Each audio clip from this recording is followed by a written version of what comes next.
prone to that. You're right. Mm-hmm. No racism here today, I guess. I guess we'll just have to be straight. just started, hi, everyone. It just started recording while you were in the middle of that. I know. I did that on purpose. Uh-huh. Yeah, guys, she did it on purpose. I was the William for today. Okay. Well, this is a main channel live stream. So we are bringing UTT, Unresolved Textual Tension, to the masses, the proles, doing a little charity of work for you guys. Don't call Not them UTIs. the prole. The proletariat. I am one of the proletariat as Christ. well. You know, it's good to be part of the proletariat. It means you're not a bourgeois pig. Okay, hey everyone. So the idea behind the stream today is that we are going to be responding to some comments. Partly this is because Iron Flame, the sequel to Fourth Wing, which was such a great book, is taking longer to read than we thought, and we needed an extra episode. I then screwed it up by releasing an episode yesterday when this could have been the episode for this week, but we are pushing forward, and if you are watching this in the future, that probably will not make any sense. But yes, we're going to be responding to comments, because a lot of times we get comments that are really interesting, but the three of us are really bad about typing back responses. Like, we read all of your guys' comments. No, honestly, the reason I don't is I don't know if I'm allowed to. So I just, like, unless it's a purely pot, I'm like, you know what, I just won't touch it, because Will's, like, the captain of the ship, and like, I don't want to get in trouble. I like that you said that. The captain he rolls of the with ship. An iron fist. Yes. And the thing is that it's good that you guys recognize that. I'm not a god, but a prophet, maybe. Again, this is not the kind of cult I wanted to lead in life. I wanted one with a lot more sister wives, but whatever. I guess we can do this. And so I thought it would be nice to respond to them. I actually think from going forward, what we're probably going to do is before each recording, each week, we're going to do like a 10-minute comment response to one comment we found interesting that week and upload it as a separate video. Oh, that's nice. Partly because going through all these comments, I realize it's kind of hard to come up with ones that are interesting to react to, because a lot of times it's like our reaction is just not going to be very long. I wanted something that could kind of engage, spawn some discussion. And then it's also hard because lately it's either been me and Katie or me and Maria doing a video, and so I didn't want to leave any of the three of us out. Or Katie and I. Yeah, I haven't watched that one yet. I still need to edit it. That was a really good one. Oh my gosh. How did you guys go for 2 hours? We had a lot to say. We had a lot to say. Again, we had a lot to say. That was a really great episode. I think it was a great episode. Loved it. So many laughs. So Balls and Brine, the new t-shirt trademark that we need to make and sell. Literally, that was the 5 minutes that I logged in. I know. I could not believe it. That was like serendipitous. I was so the odds. I was literally like, Will's gonna have such fun editing this, and then there he was. Okay, all right. Oh, again, for those who are joining us just now, this is a YouTube live stream for everyone, not just our patrons. Yes. There's been a couple that have been accidentally everyone, and then we've had to stop. That hasn't happened for a year, okay? It hasn't happened in years. A while. Are we really at the point where I said year? By the way, also, this is our 102nd episode. So, congratulations to us, guys. Yay. Good job. That's a lot of content. That's a lot of hours we have spent discussing literature. It is so many. Yeah, it's like 200 yeah, more than that, certainly. It's a lot. I've had to see your guys' faces a lot, and I have a lot of suggestions for your plastic surgeons. Okay. So it's funny, I forget that we're on public here, and I can't make the kind of jokes that I do when where it's just the patrons and they're subjected to my thoughts. Hey, we have a question though, and I figured, like, will you review other books? Oh, this is actually a good one. So, for those who don't remember, they wrote Iron Widow, which we despised, or I despised, and you guys didn't think was very good. It's the only book out of all the books that we've read that I didn't finish. I still think it's probably the most problematic book we've read. But no, probably not. First of all, because we got a lot. That is by far the book that has gotten us the most negative comments, and not just negative, like nasty. You guys won't see it if you go and look at the video. Our protector, I suppose. So Our in filter. general, my comment moderation policy is that if you don't agree with us or you didn't like the book, that's fine. But if you're rude, and you guys, you're adults, you know what being rude and what isn't is, I will cut it, because I think that just breeds an environment It of does, yeah. it's a race to the bottom of people not feeling comfortable saying their opinions and stuff like that. And so that's one reason we don't want to, is we just don't want to engage with that crowd again. And the other thing is that I don't know that our critiques would be necessarily any different. I have a feeling that the author is going to just have the same problems again, and then we're going to just get more negative comments. Yeah, we've had this conversation before, if I remember correctly. Also, we have another question. Well, it's not a question. It's a hint. But yes, stay tuned for that bad boy. Let me tell you, it has been We're reading it right now. oh god, even at 2 times Help. speed, 14 hours. I am in pain. I think the way I said it to my mother is that it makes me think that feminism went too far. Like, we need to start telling women that they should be ashamed of their libidos, because this is the kind of thing that it wreaks on the world when they just feel they can write what they want to. It's so bad, and I hate it, and I haven't even gotten to the first sex scene.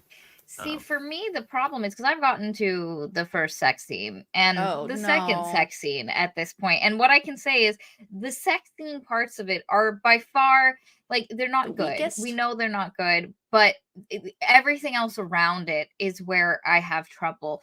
Like, I could go on a tangent. I've literally just been cataloging shit that has been driving me up a wall from a world building conflict. Like last book, the dragons were like, oh no, you can't fuck with the dragons. And then in this book, they were like, no, we can get the dragons like to do stuff. And then the dragons like, no, you can't get me to do stuff. And then I'm like, but then also like, God, I haven't gotten that far yet. I've gotten about an hour in so far, I think. And it's She also has. Go ahead. Go. No, you go first. What I was gonna say is, I cannot stand, like, it's actually making me physically angry how much Violet is being dumb about this stupid secret stuff. He literally, the most mature response, despite the fact that I don't love any of the characters particularly, but Zayden's just like, yeah, I'm a rebel leader. I'm gonna have some secrets, and that's the natural order of things. And she's like, no. Okay, guys. Ultimatums. Okay, we can't get too distracted by this. Wait, I just have one thing for you guys to look forward to. Yes. There is a scene. You know how we were like, why would you have a war college where you just kill off so many people? Yeah. It's like Yaros. Obviously not ours. It was too late by the time we put ours out. But it's like she got feedback and she read a lot of the comments. And she literally has a scene where Violet emotionally justifies the killing. What? Of all the other cadets and people, and going across the like tiny bridge and falling off. And there's actually somebody in one of the comments mentioned that it's weirdly eugenicsy, and I was like, oh, there actually were a lot of comments we could respond to there, but I figured it would be better to do that in its own video so that this one didn't get sidetracked. Yes. A bunch of people have been like saying about my feminism thing or whatever. Guys, I was kidding. I literally just, we should not shut down an entire social movement for justice because one book is gross. As much as I would maybe like it. But anyway, yes, I was kidding. Okay, so guys, we're not going to talk about politics in the unfortunately, chat. this should be a safe space for everyone, and unfortunately, politics, especially Yeah, now, are just on fire. Yeah, It's a trash heap. Go watch Hassan. Go watch Hassan. No, don't do that. His foreign policy takes are awful, except for this issue. But anyway, we're really just not going to get into that. We're just not going to get into that. We're just not going to get into that, guys. I haven't been watching him at all, so I don't even know what's going on. His views on Taiwan are just like, what are you talking about? Oh, I haven't even heard any of that. That's interesting. Yeah. Anyway, Maria's sad because I always refer to him as her boyfriend because I think him and her would make a really good, cute couple. No, Katie has also said the exact same thing. Yeah. Like, and listen, he should be so lucky. Yes. Yeah. He should be so lucky. Look, you would end up being his mom, and he would just be like, Maria, but in like Turkish or whatever. So like Maria, but Turkish accent, and then just being, and then you completely Welshed on that bit, the accent. Here's your chicken nuggies, honey, and they're homemade. No.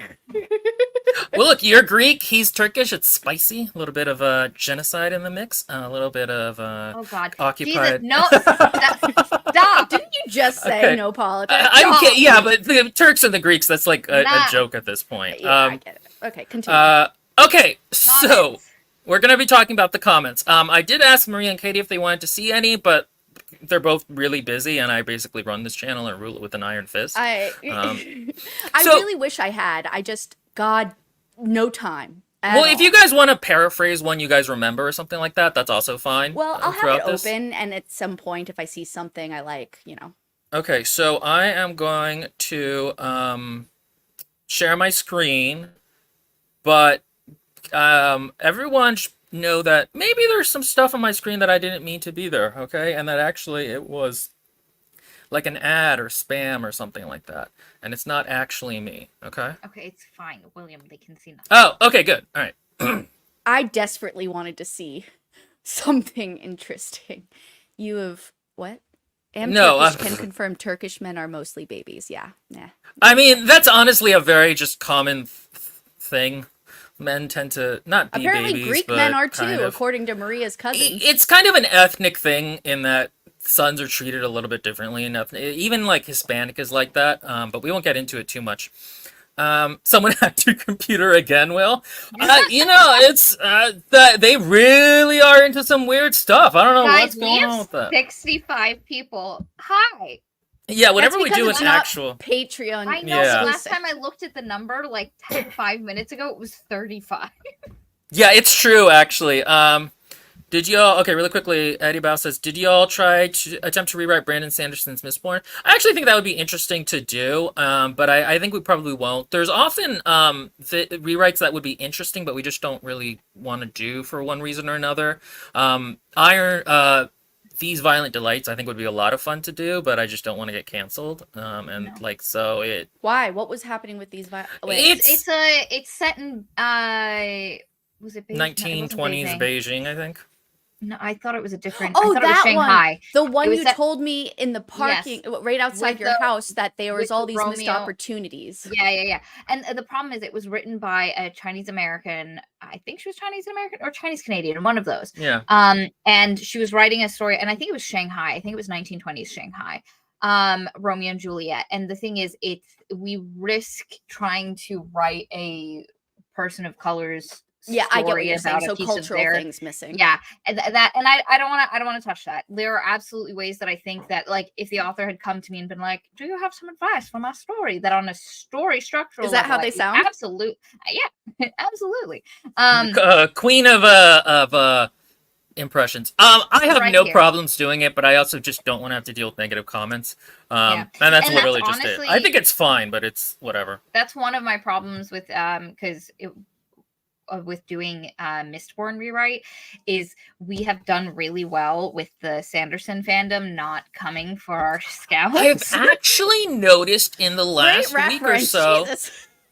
I've noticed in the last week or so we've been getting more dude bro comments that are kind of not exactly negative, but a little bit negative. So I think we might be Yeah. drawing the ire of some Sanderson fans or Sander Yeah, fans. and the thing is, there's enough people that love the book as it is that do, and it's not like, because like when we obviously did Savior's champion, it was, and like Save Your Sister, it was Save Your Sister, excuse me, that was a easy rewrite, we knew what we were doing, we knew what the thing was, and we had a staunch it's funny, someone just commented, I'll shout out this comment, there's a point at the beginning of the Save Your Sister video where I'm like, listen, if you really love this book, maybe I have this is a that video for you.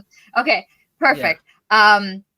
Wait, actually, And- on that note, real quick, somebody asked, I might have missed this, but are you guys reading all notable comments or just comments you got this year? Oh, we're just doing some notable Just comments in the recent. last like 3 weeks or 4 weeks. And Yeah, go ahead. we'll continue on a weekly basis commenting to 1 or 2 comments that we see that we'd like to expand upon.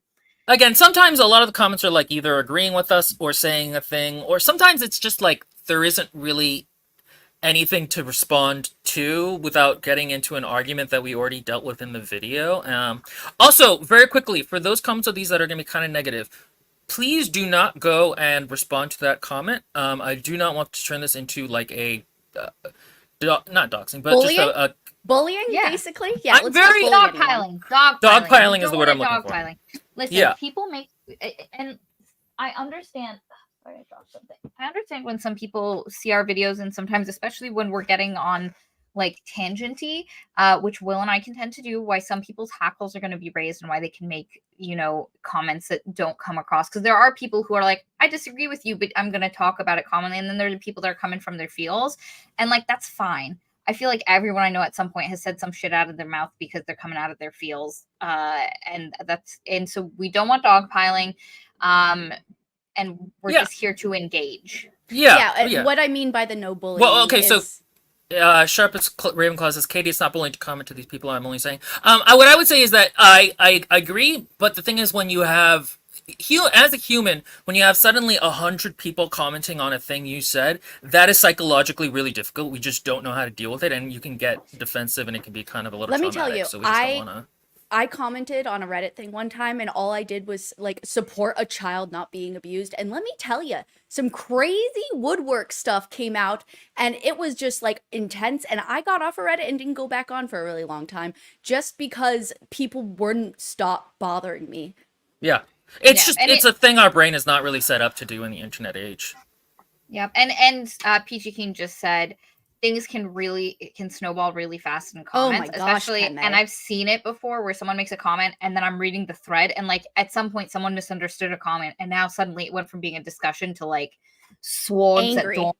And Swords at Also, to be honest, if I actually genuinely thought any of the comments that we're going to go over were rude or in bad faith, I would have blocked them by now. I'm not going to dunk on any of the comments that I think were really gross, like the ones on Iron Widow where people got really weirdly racist. We generally, like Will said earlier, for those who weren't here, if a comment is legitimately just rude or hurtful, we just delete it. You guys don't end up seeing it. And so the ones that we have left, you can just assume that we are fine and we are willing to engage with that person if we so choose. Okay? Right.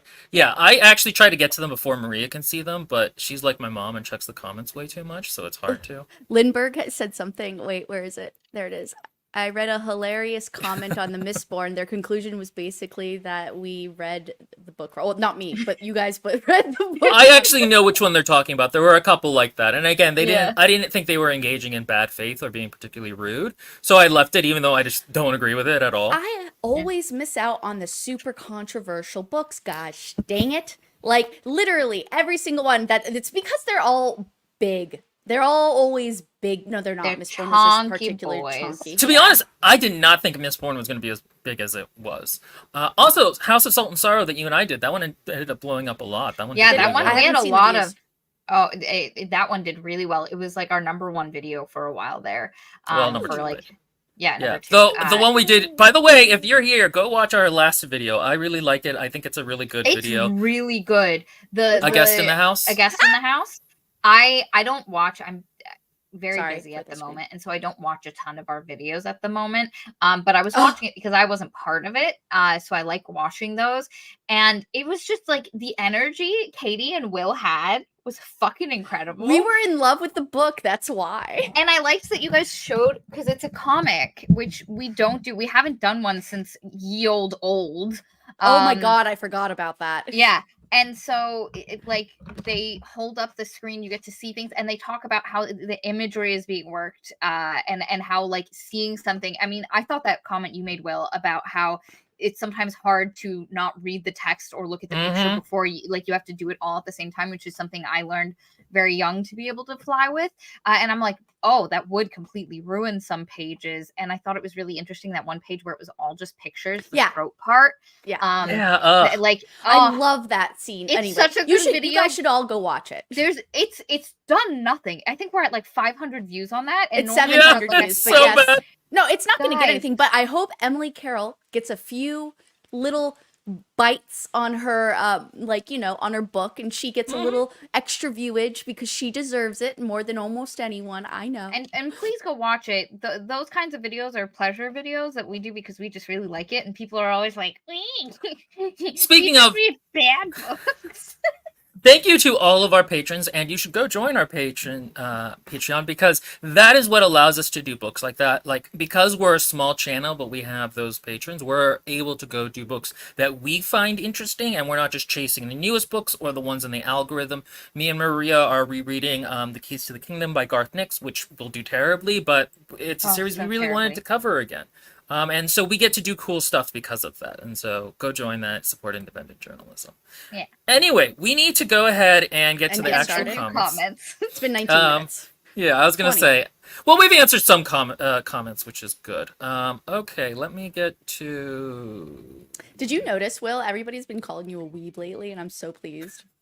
All because I made the joke because well, because in the thing I called you a dweeb for reading comments, and everyone's like, "Oh, he's not now," which is very funny. Okay, so do you want to read this first one, Maria? I shared the document with you, so if you go to your actual computer, you can also find it. Okay.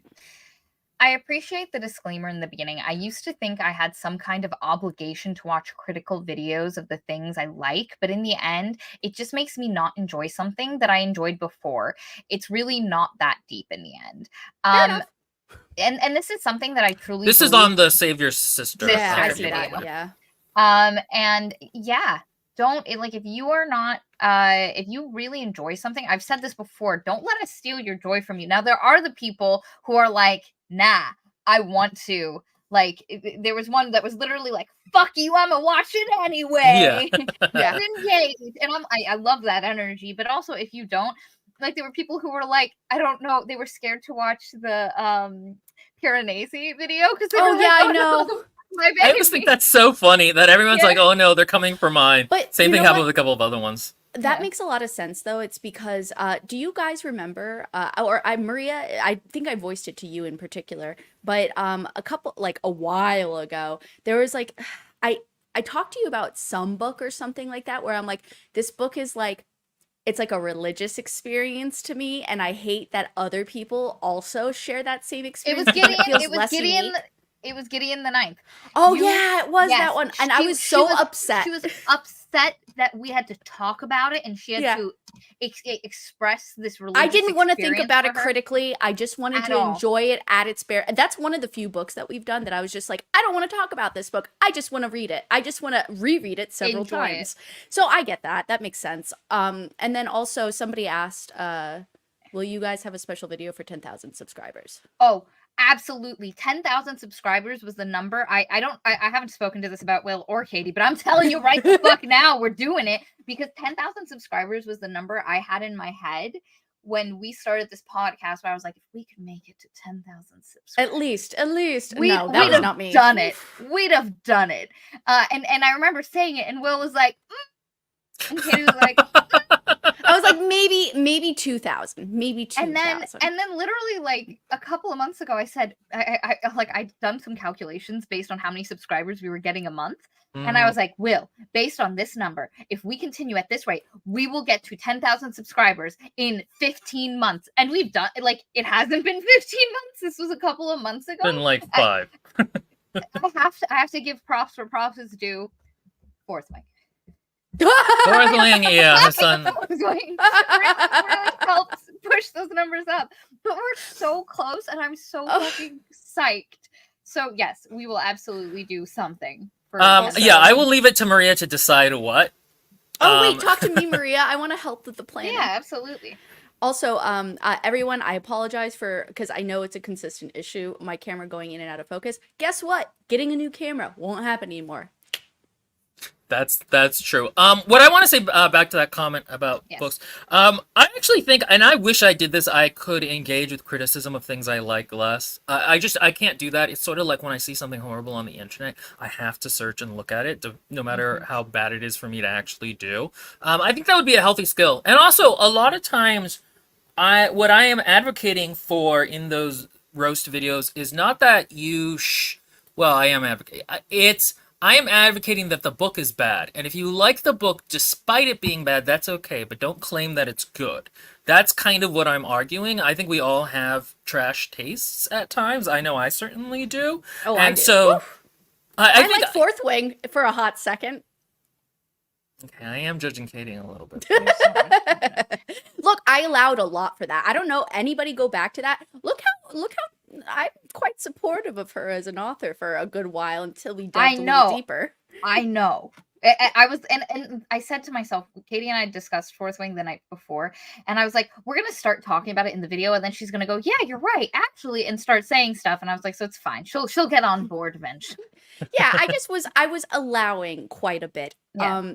But back to what Will was saying about the comments, I agree, but I also think like what people think is good is also like, unfortunately, like I was having a whole debate with Steven about like Our friend. objectivity and like what that means, whether it's like a cultural, if there is a universal, and it's fine. Of And course it's just you- one of those things.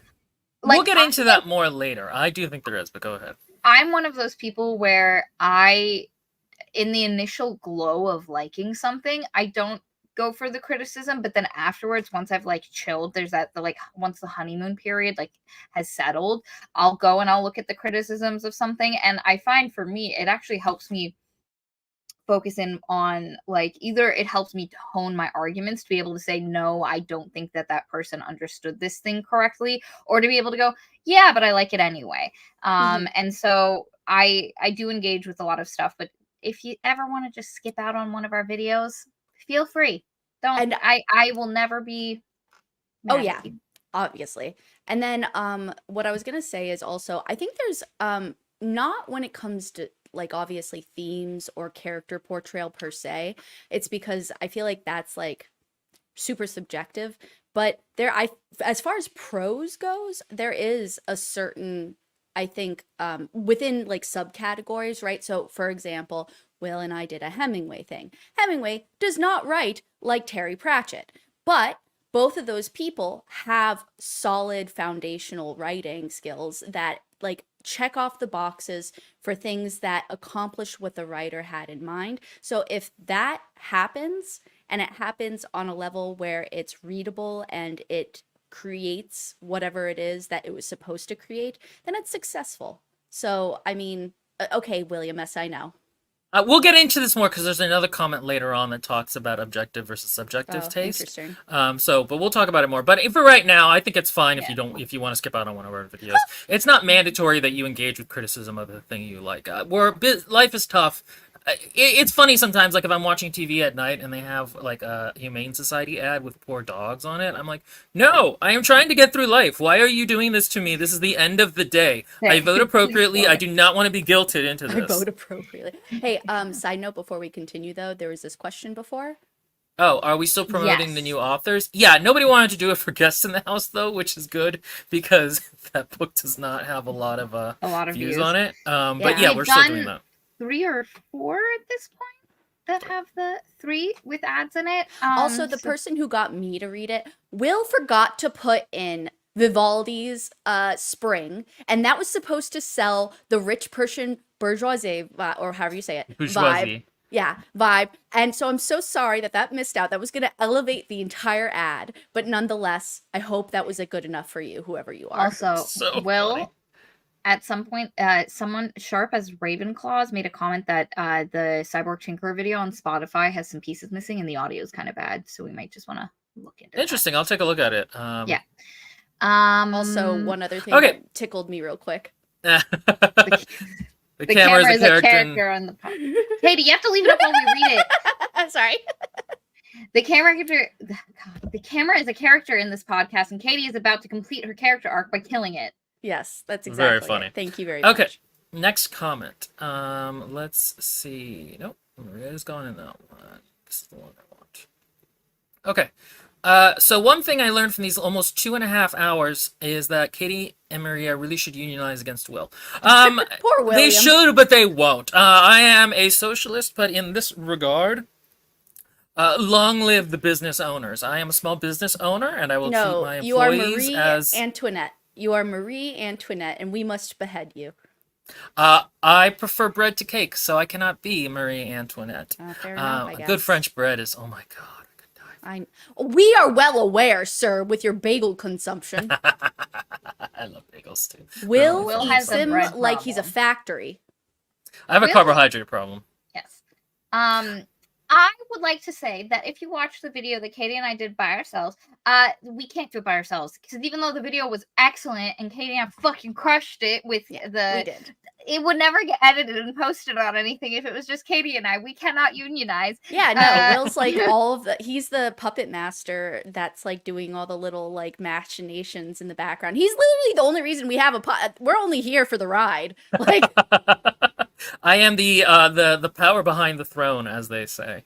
Okay, and then the next one was this is on the Dune sequel video, and it says "lol" explaining a book you didn't understand yourself. Okay, so the thing about it is that wait, which one was that one? Was that the Dustborn one? no, No, it's that's Dune the Messiah. Dune That's the sequel. sequel to Dune. Okay, yeah. I couldn't tell from the title. The thing about it is that I think when it comes to criticism, there's often an emperor's new clothes kind of situation where people don't like to admit that something didn't make sense because they feel like somebody else is going to jump on them for being dumb, for not understanding it, and so people then tend to not criticize it. I think, and this is, I say that because that's an insecurity I have sometimes, but if a book is confusing, you should say it's confusing, and people should not be as superior because they understood and you did it. And in this case, I think that book genuinely doesn't make a lot of sense. And I think it's fine to review a thing even if you didn't necessarily understand It's it. also boring. It was Really? so short and yet boring. And then there was the weird thing with his sister. Like, I remember way too much of that book for, like, it just. Now, that being No said, thanks. I really did like the scenes you showed me. But that was in the first book. The first book is really. You guys are talking about the second one. Yes. I The understand. sequel. Because the first book was, compared to the second one, markedly better. Though every once in a while we get a comment on the first book video at my takes about some of the stuff, which is hysterical. But no, I didn't like it. I think the first book is superior, and it was confusing, and it was not clear, and it was long yet so short. And, maybe there are, those hive mind higher beings that can understand it, but nonetheless, that's still a flaw to a Yeah, general so- public. Phoenix says, and if a book is confusing, that's on the author. The author's supposed to be understandable. Yeah, I mean, I actually agree with this. This is a thing where, like, you can't blame your reader for if you didn't explain something correctly. There's a generally accepted Overton window of understandability, and you can't then complain when somebody doesn't understand a thing you wrote when it's your job to write it clearly. That's the thing, is I see that a lot. People will defend the book against what they call like dumb readers, and I don't think that's really That's as not fair. valid as people No. think. And that's Yep. fine. Like, again, like if there's a niche audience, like, and there are references that people don't understand or something like that, but that's what you intended for it, that's still you're limiting your audience, but if that's what you wanted, go for it. But that doesn't make it any more readable. Yep. Yeah, and I don't think so. Also, some people are saying that American French bread is basically an unlabeled cake, and in Europe it's considered a cake, and I agree with that. It's true. American stuff is way too sweet. Oh, you mean like white bread and that type of stuff? Because that's like Mm-hmm. basically sugar bread.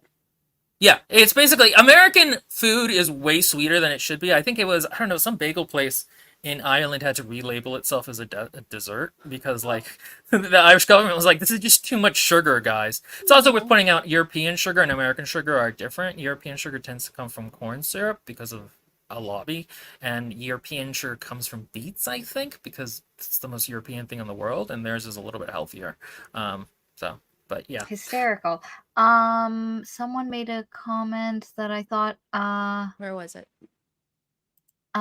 there's tons of complicated books that make sense when explained properly, but I think part of the thing is, like, if two readers, so I don't want to say, like, at a certain point the explanation, like, helps absolutely and can bring richness, but if a reader doesn't get it on their own the first time or after a second read on their own, that is again on the author as part of, like, and what is your audience, who are you trying to engage with?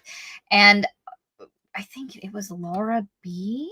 I think Someone it just depends made on what your intent was too, because think about like Dante Alighieri, or however you say his name, right? The Inferno.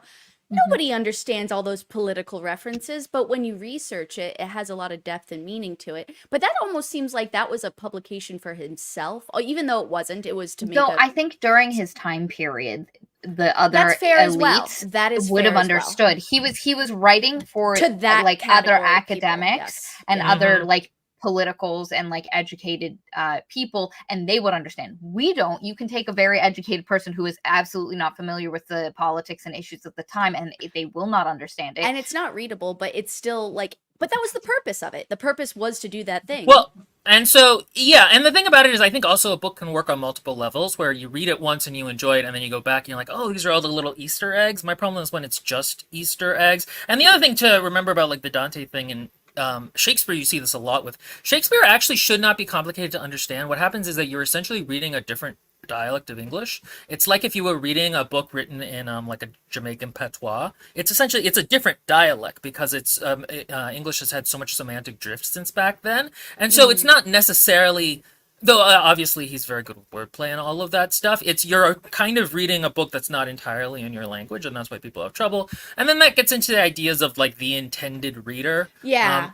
So in Iron Widow, everybody was like, "You dumb Americans, why don't you know about this obscure Chinese empress?" And I was like, "This book is marketed in English and to But Americans even knowing, in English." I'm sorry, the more I researched about her, the more pissed off I got by the book. Like characters had random, like people who were like in the actual history just got random arcs in different positions. Like it just, the more I researched, the less I liked it. So Bridges. Okay, all right. Next one. This one's a little self-aggrandizing, but I think it's something worth pointing out.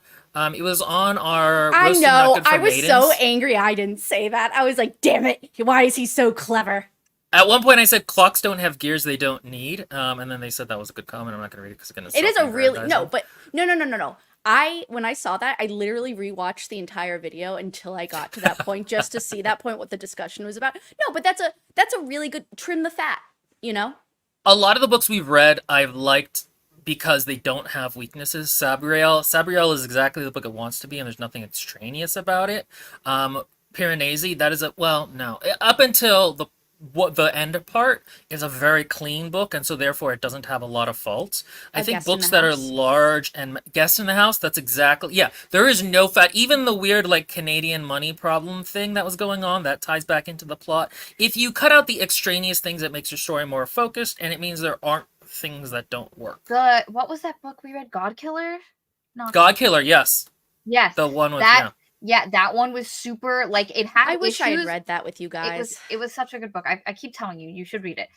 It was also, for the most part, the ending, but for a lot of it, it was just, they really trimmed the fat off of it. It feels polished. Like, like some people can go over their work and never trim that because they become too attached to it. And, I understand that. And if you don't want to get rid of it, yes. And if you don't want to get rid of it, that's totally fine. But know that by making that choice, instead of having a opal in a beautiful setting on a beautiful golden chain necklace, you're going to have a geode, a rock, and it's not going to be polished. And it's still going to be pretty in some places, but it's still going to be rough around the edges. So, like, when I'm video editing, one thing I'll often do is when one of us talks, another one will be like, or yeah, or oh, Will, you're so handsome. And usually I cut those out because it's what I refer to as noise pollution, which is like it distracts people from what the other person is saying. It's just it's noise and you don't need it. It should be cleaner. The exception to that was when me and Maria did the Warhammer books, where I always left in saying, oh yeah, no, I agree with that, because I didn't want weird Warhammer fans to be like, why is a girl, like, they don't understand Warhammer. Though we never got any Warhammer fans on that, so it was fine.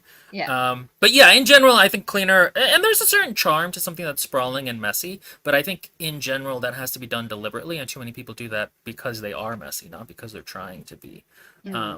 Okay, so back to this. Okay, this is on the editing chapter 1 of The Savior's Champion. Oh, this one. I remember this one, yeah. I have a lot to say on this, but go ahead. You go ahead and read it. Okay. The chapter is pretty bad, but I think you guys went a bit overboard on the nitpicky side of things, to be honest. The time you spent on the quote, nice to see you too, quote, was completely unnecessary, for example. I get that the writing is bad, but the nitpicking on completely passable things made it seem way worse than it actually is, and my initial response to this is, that's the point. The Yeah. whole point was to line by line deconstruct on a like maximized scale. That's why we nitpicked it. It's because we wanted to discuss every single tiny baby detail in a very short span of time And or writing. I think that the point of the video is lost a bit, and I think some Yeah. people, if they don't understand, so what the critique streams are, which is what Katie and Will did that day, is how to improve your writing by analyzing writing and looking at either what it does well or how to do it better. So this person hits it on the head. Some of it was fine, but why have fine when you could make it better? That is the point. They're not, it's not like us when we're just reviewing a book and talking about it. They are going in at a micro level to look at word Yeah, choice, micro level. tone, how Katie will talk about the grammar and how that plays into things. That is the purpose of those videos. So yeah, they're gonna go line by line, and even if something is fine, they're going to try elevate it. If something is great, they're gonna tell you how. Please go look at the Hemingway video. That's a really It actually solid critical video. I wish yeah, I could send it to We, my old professor and be like, look, it came in handy. I think I think the critique streams we're really good with those, honestly. I think those are underrated by us even. they're fantastic and they are worth it. If you are a writer, it is worth joining the Patreon for those alone once a month as it is. They are absolutely useful. Yeah, I'm not I a need part to of it. I'm just a fan. I need to edit the last like 3. I haven't edited the promos for them. But yeah, the Maria's completely right. The reason every tiny thing can and should be critiqued in writing. Now, in the editing stage, in the writing the first draft stage, you should not be thinking that much no. about it. God. I have the problem that I think about it all the time. Mhm. And going back to the clocks without gears thing, like in Iron Flame, one of the quotes at the beginning of the boy. chapter is like, you should not wake a dragon, or something, Oh, something, yeah. something, don't wake a dragon up. And I'm like, there should not be up there. It should be don't wake the dragon. Because up is just not a word you need there. It's not adding anything. And that, again, is the one word, and it seems minor, but it actually, things like adds a that can lot. pile up. Yeah. It does. And funnily enough, like, let me tell you, Maria, William, tutoring for the ACT in the grammar section and redundancy and wordiness has really pointed out to me how annoyingly wordy most things are. Yeah, it's true. It's people, and the thing is, it slows it down on a moment-to-moment basis. Yeah. Going back to video editing for a second, one of the things I do a lot is cut out silences when between each of us talking, and like just little gristle words here and there, and it doesn't make a big like. For the video as a whole, I maybe cut out 2 minutes doing that, but on the moment, it makes the whole thing flow much faster and smoother. Absolutely. The next one is for me. It says, okay, so this is on when we were critiquing our own writing, and for background, the story that I had everyone critique was about like some Russian mechs in World War II. Yeah. It says, lol, can't write fictional story about Russians because modern day real life conflict make it make sense. What does that mean? So they think it's dumb that I don't, because one of the things I mentioned in there is that I started the story like 5 years ago before the whole Ukraine thing, and now I feel a little uncomfortable writing it because of the Ukraine thing.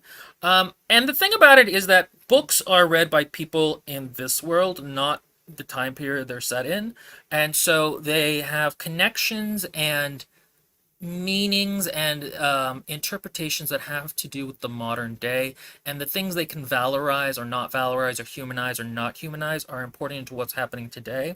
The way the Russian military is in the Ukraine today is just beyond awful, just awful, just terrible. And so if you read a story that, even if it's set in like an analog World War One, you're kind of going to take those inferences to the modern day, and also you're not going to be able to read that without thinking about the modern day. And that's maybe not something I was very comfortable dealing, like And that's facing fine. head on, in the same way that like if that story was about France, France hasn't been to war since like World War II, so it's like there just isn't the same inferences drawn. And I think that's a thing a lot of people don't understand is that books are written for this world, not a different one, and you have And to engage with also, how readers engage with it. you weren't saying that the thing that I fundamentally have an issue with here is you are perfectly within your right to be like, I am not comfortable broaching that at the Yeah. moment. You didn't say you weren't allowed to, that you can't do it because of yes, what's that's true. happening, which is the vibe that comment gives off. It's just a level of comfort. What? Look at the comment. You guys are awesome. Look at the name. Look at the name. Oh, Hi, Jimmy. Coworker Jimmy. this is one of our friends. Okay. I was like, okay. I'm seeing him tonight at our D&D Jimmy. meeting, I think. Anyway, sorry. I Okay. got excited. Hi, Jimmy. Laxtotes says context is hard to escape sometimes. Yeah, and that's the thing is things happen in a context. I mean, and I think what Maria was just saying is totally true. If you're not comfortable writing a thing, don't write the thing just because you think it, you know. I think somebody else could write it perfectly well, but I don't know if I could. I understand that too. It's because I feel very uncomfortable writing about any other culture besides my own. It's because that requires a lot of research, in my opinion, to do it the right way. And unless if it's not a fantasy setting, if it's a real world setting, If it's and not in I'm a trailer involving park, another country Katie or just religion, doesn't feel. Katie you son doesn't of a feel. bitch. She's You like, son of a bitch. I don't understand. There's know. not a bunch of You- pit bulls. Everyone, I do There's not live in a trailer park, and there's nothing she wrong with never a trailer has. park. I said your There's culture. nothing I wrong didn't with say it. where you lived. My culture. You know what? For all those, Yeah, Bud Light. You son of a bitch. Like literally, you peel open, you're cracking open the jar of PTSD right there. You're just like, oh, that smells painful. Let me just crack it a little further.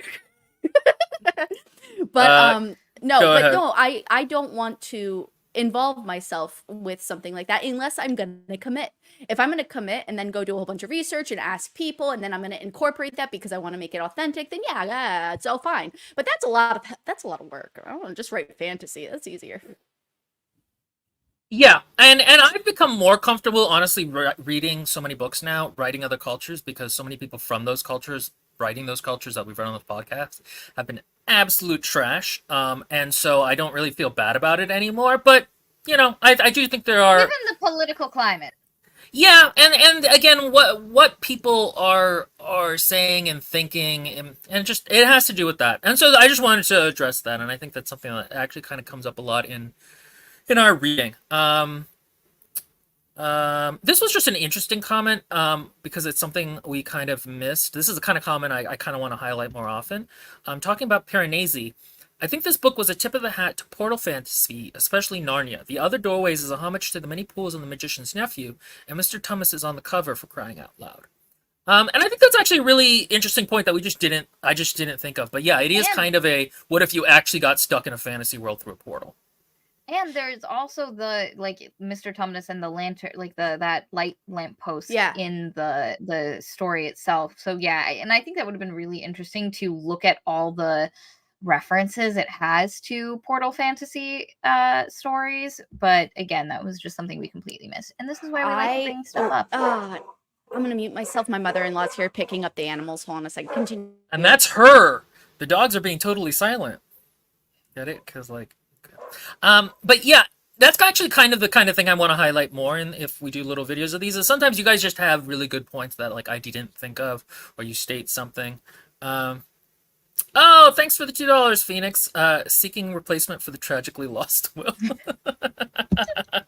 I've actually thought, because I'm just morbid about what you guys would do if I ended up dying with the podcast, and I was like, they could do it. They would just turn it into a live stream podcast. It would still work. No, I would hire someone to edit the videos. What are you talking about?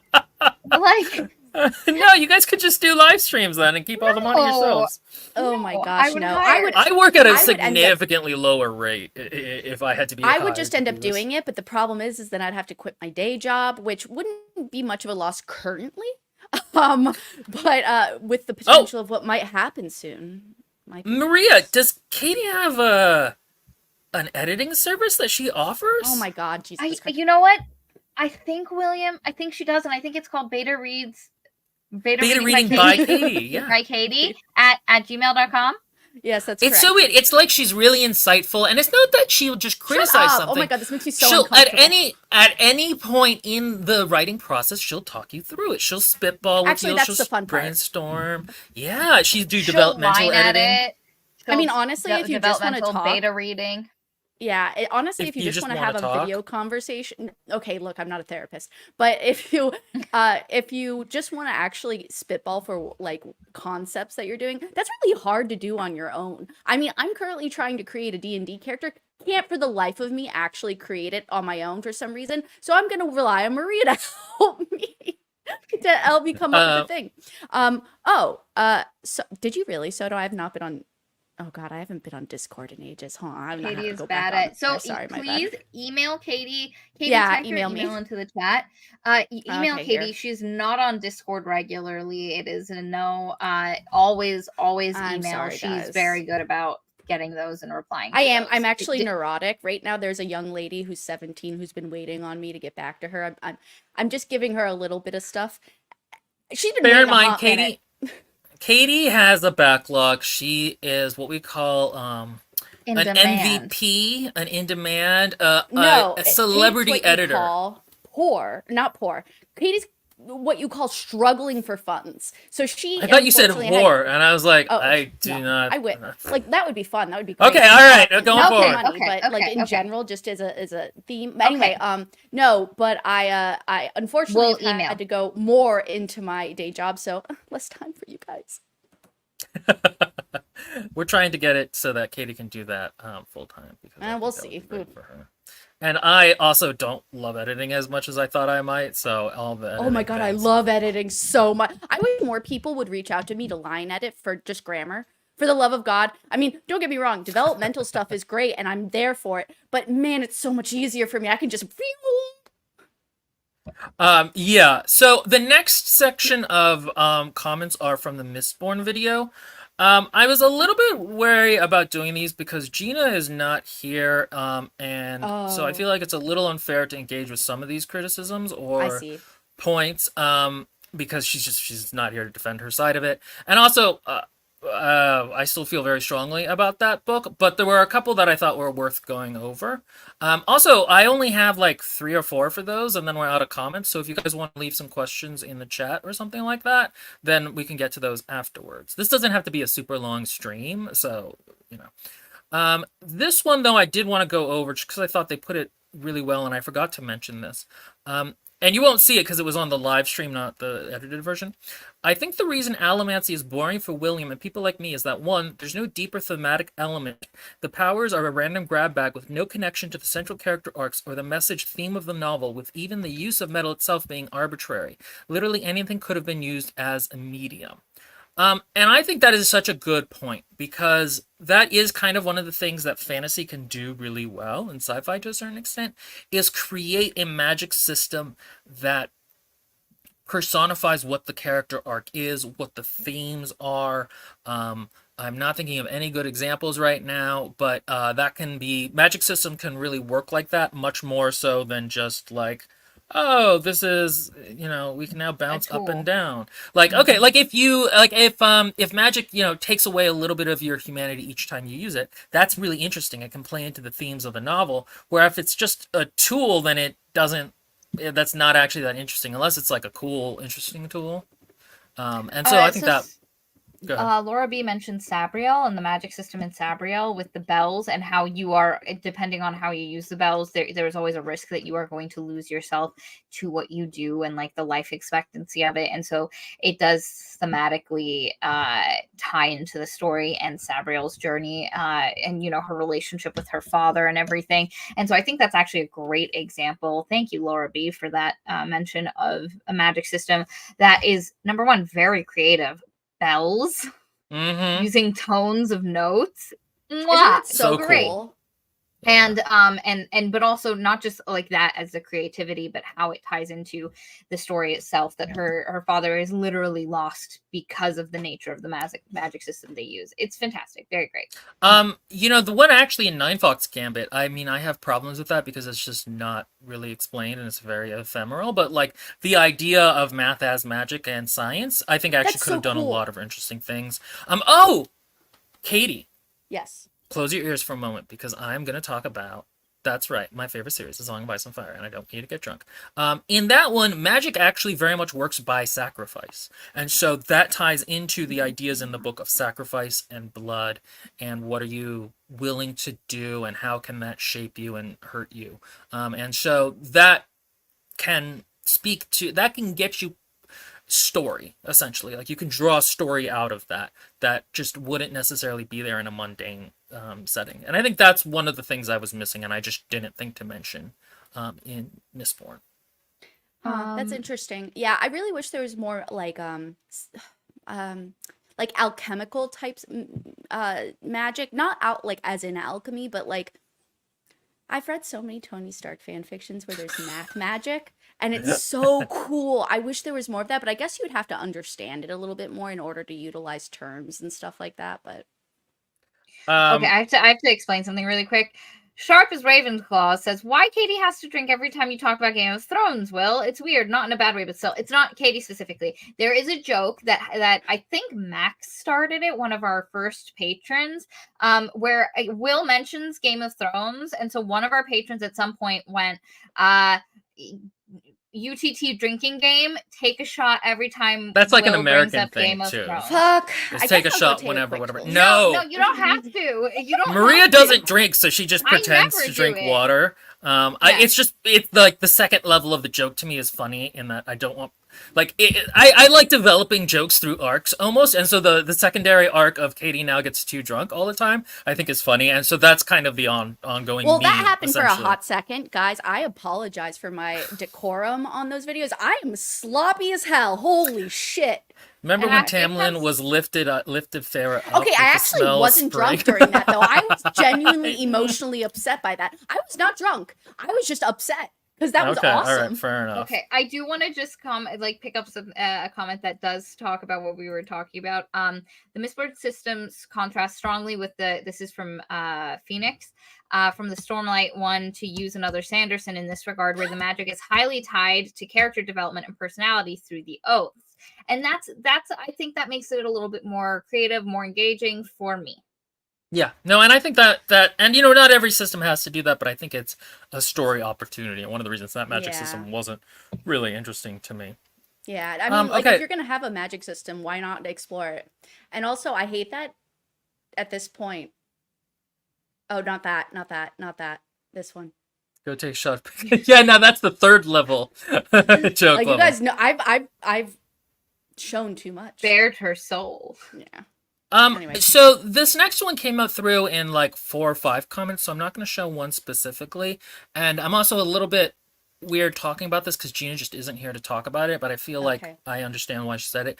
A lot of people had problems with the term Neuros Spicy to talk about why Gina, because basically what happened is in the Mistborn video, Gina said, I'm going to represent the Neuros Spicy community and talk about why the book worked for me. And I think... And she does qualify in that statement at the very beginning of the video. She goes, not the entire community, but the ones like me and Steven. So, and we begin to shorthand it throughout the video where we just start saying neurospicy, but she clarifies at the beginning that she's not talking about the entire neurodivergent.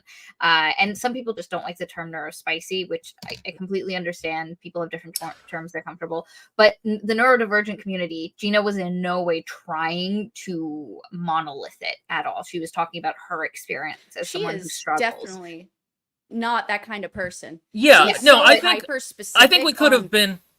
Go I ahead. think we could have been more clear about the disclaimer Yes. there, but that's I think something that people, somebody said that we should stop treating. I know who person, but I didn't screenshot it. We should stop treating neurodivergence like horoscopes, which I thought was very funny and a thing that the internet does sometimes. Not Gina specifically, but there is like this weird like, oh, what are you Scorpio or are you bipolar? Like that kind of a kind of thing going on. ADHD or the tism or autism with the ADHD, Yeah, exactly. Like it kind of does become, that is a weird habit the internet has. But in that video, I think I think Gina was very much just speaking of her own experience and people like her, because there were a bunch of people who were like, I'm neurospicy and I didn't like it because of this reason. I agreed with Maria and Will, and I think it just like And like there's a point in the video where I said you could have 3 different people with ADHD and they're going to have 3 completely different experiences with it and react differently to it. And so like it is 100% not a monolith of a community, and people like what they like. And that's why I said a bunch of times through the video, it just depends on what kind of reader you are, how you're going to interact with that book, what you want out of it. Like, It's the same Wow. thing as anything else. It's just in that particular realm, she was defining her, like, parameters in her particular realm, which Yeah. includes that. Yeah, and I mean, I think usually we contextualize. I mean, I talked about this in Coraline and then in Guest in the House in terms of how my neurodivergency affects my reading of things and how I engage with them. And I think that's, I think actually that's kind of an important skill to have, is to understand how you relate to things. And so, we could have given a better disclaimer, I think, but I don't think at all that's what was meant. what's happening? Okay, hold on. I know I'm reading through the comments. Well, the thing about it is, like, I don't know. Some of these are, like, kind of not negative, but I don't necessarily want to go too hard on them in a public statement. But at the same time, Well, and then a pick couple one of that you these. feel is the least. Okay, so this one I actually did want to go through because I do think that it's worth talking about. So this is a series of 3. The first person says, "I'm only partway through, but Gina feels too defensive for this." And the next person says, "I disagree. Will and Maria are often way too prescriptive with their opinions. I feel Gina is pushing back against the prescriptive attitude. It doesn't become too glaring when everyone on the podcast are aligned with their judgments about a book, but it sure shows when they have someone on who disagrees with them. That's really what this podcast has always been. Actual personal judgments and opinions, despite Will insisting he is objective always, when really no one can be." And then the next person Will said, never says he's objective. He does. "Well, we'll get. I have, but Sometimes, also, but not like that. Well, per se. The next person says, "I'm honestly really glad someone pointed this out. I'm often one to defend the act of nitpicking, especially the prescriptive kind, because I really do believe that if one can honestly find that many legitimate nitpicks within a story, then those small, seemingly inconsequential things actually do become a problem. Yet I rarely find that most people who do nitpick actually fall into the camp of those who have discovered dozens and dozens of legitimate miniature gripes with the story they're critiquing. I do appreciate this podcast and how it acts as a harsher side of the sliding scale of literature critique, but I also wish they would actually try and critique the story itself as much as they nitpick everything that surrounds it, which I rarely see them do. I get that if the foundation is weak, the story suffers. I really do. Yet I think there's value in allowing a story to be flawed and recognize its triumphs if it manages to balance on that weaker foundation without toppling over. I don't think Will, Maria, and Katie see stories that way, but I wish they would at least try to be a little bit more focused on the meat of the story rather than going nitpicking, scavenging, all while pretending to be objective in their notice of issues." Okay, so I think there's 2 things to talk about here. One is the idea of subjective versus objective, and the other is the value of the real meat or not nitpicking. I kind of wish they had actually defined what the real meat of a story means to them, because I'm not actually sure what that means. I think I know. Well, I'm assuming I know. I don't really know for sure.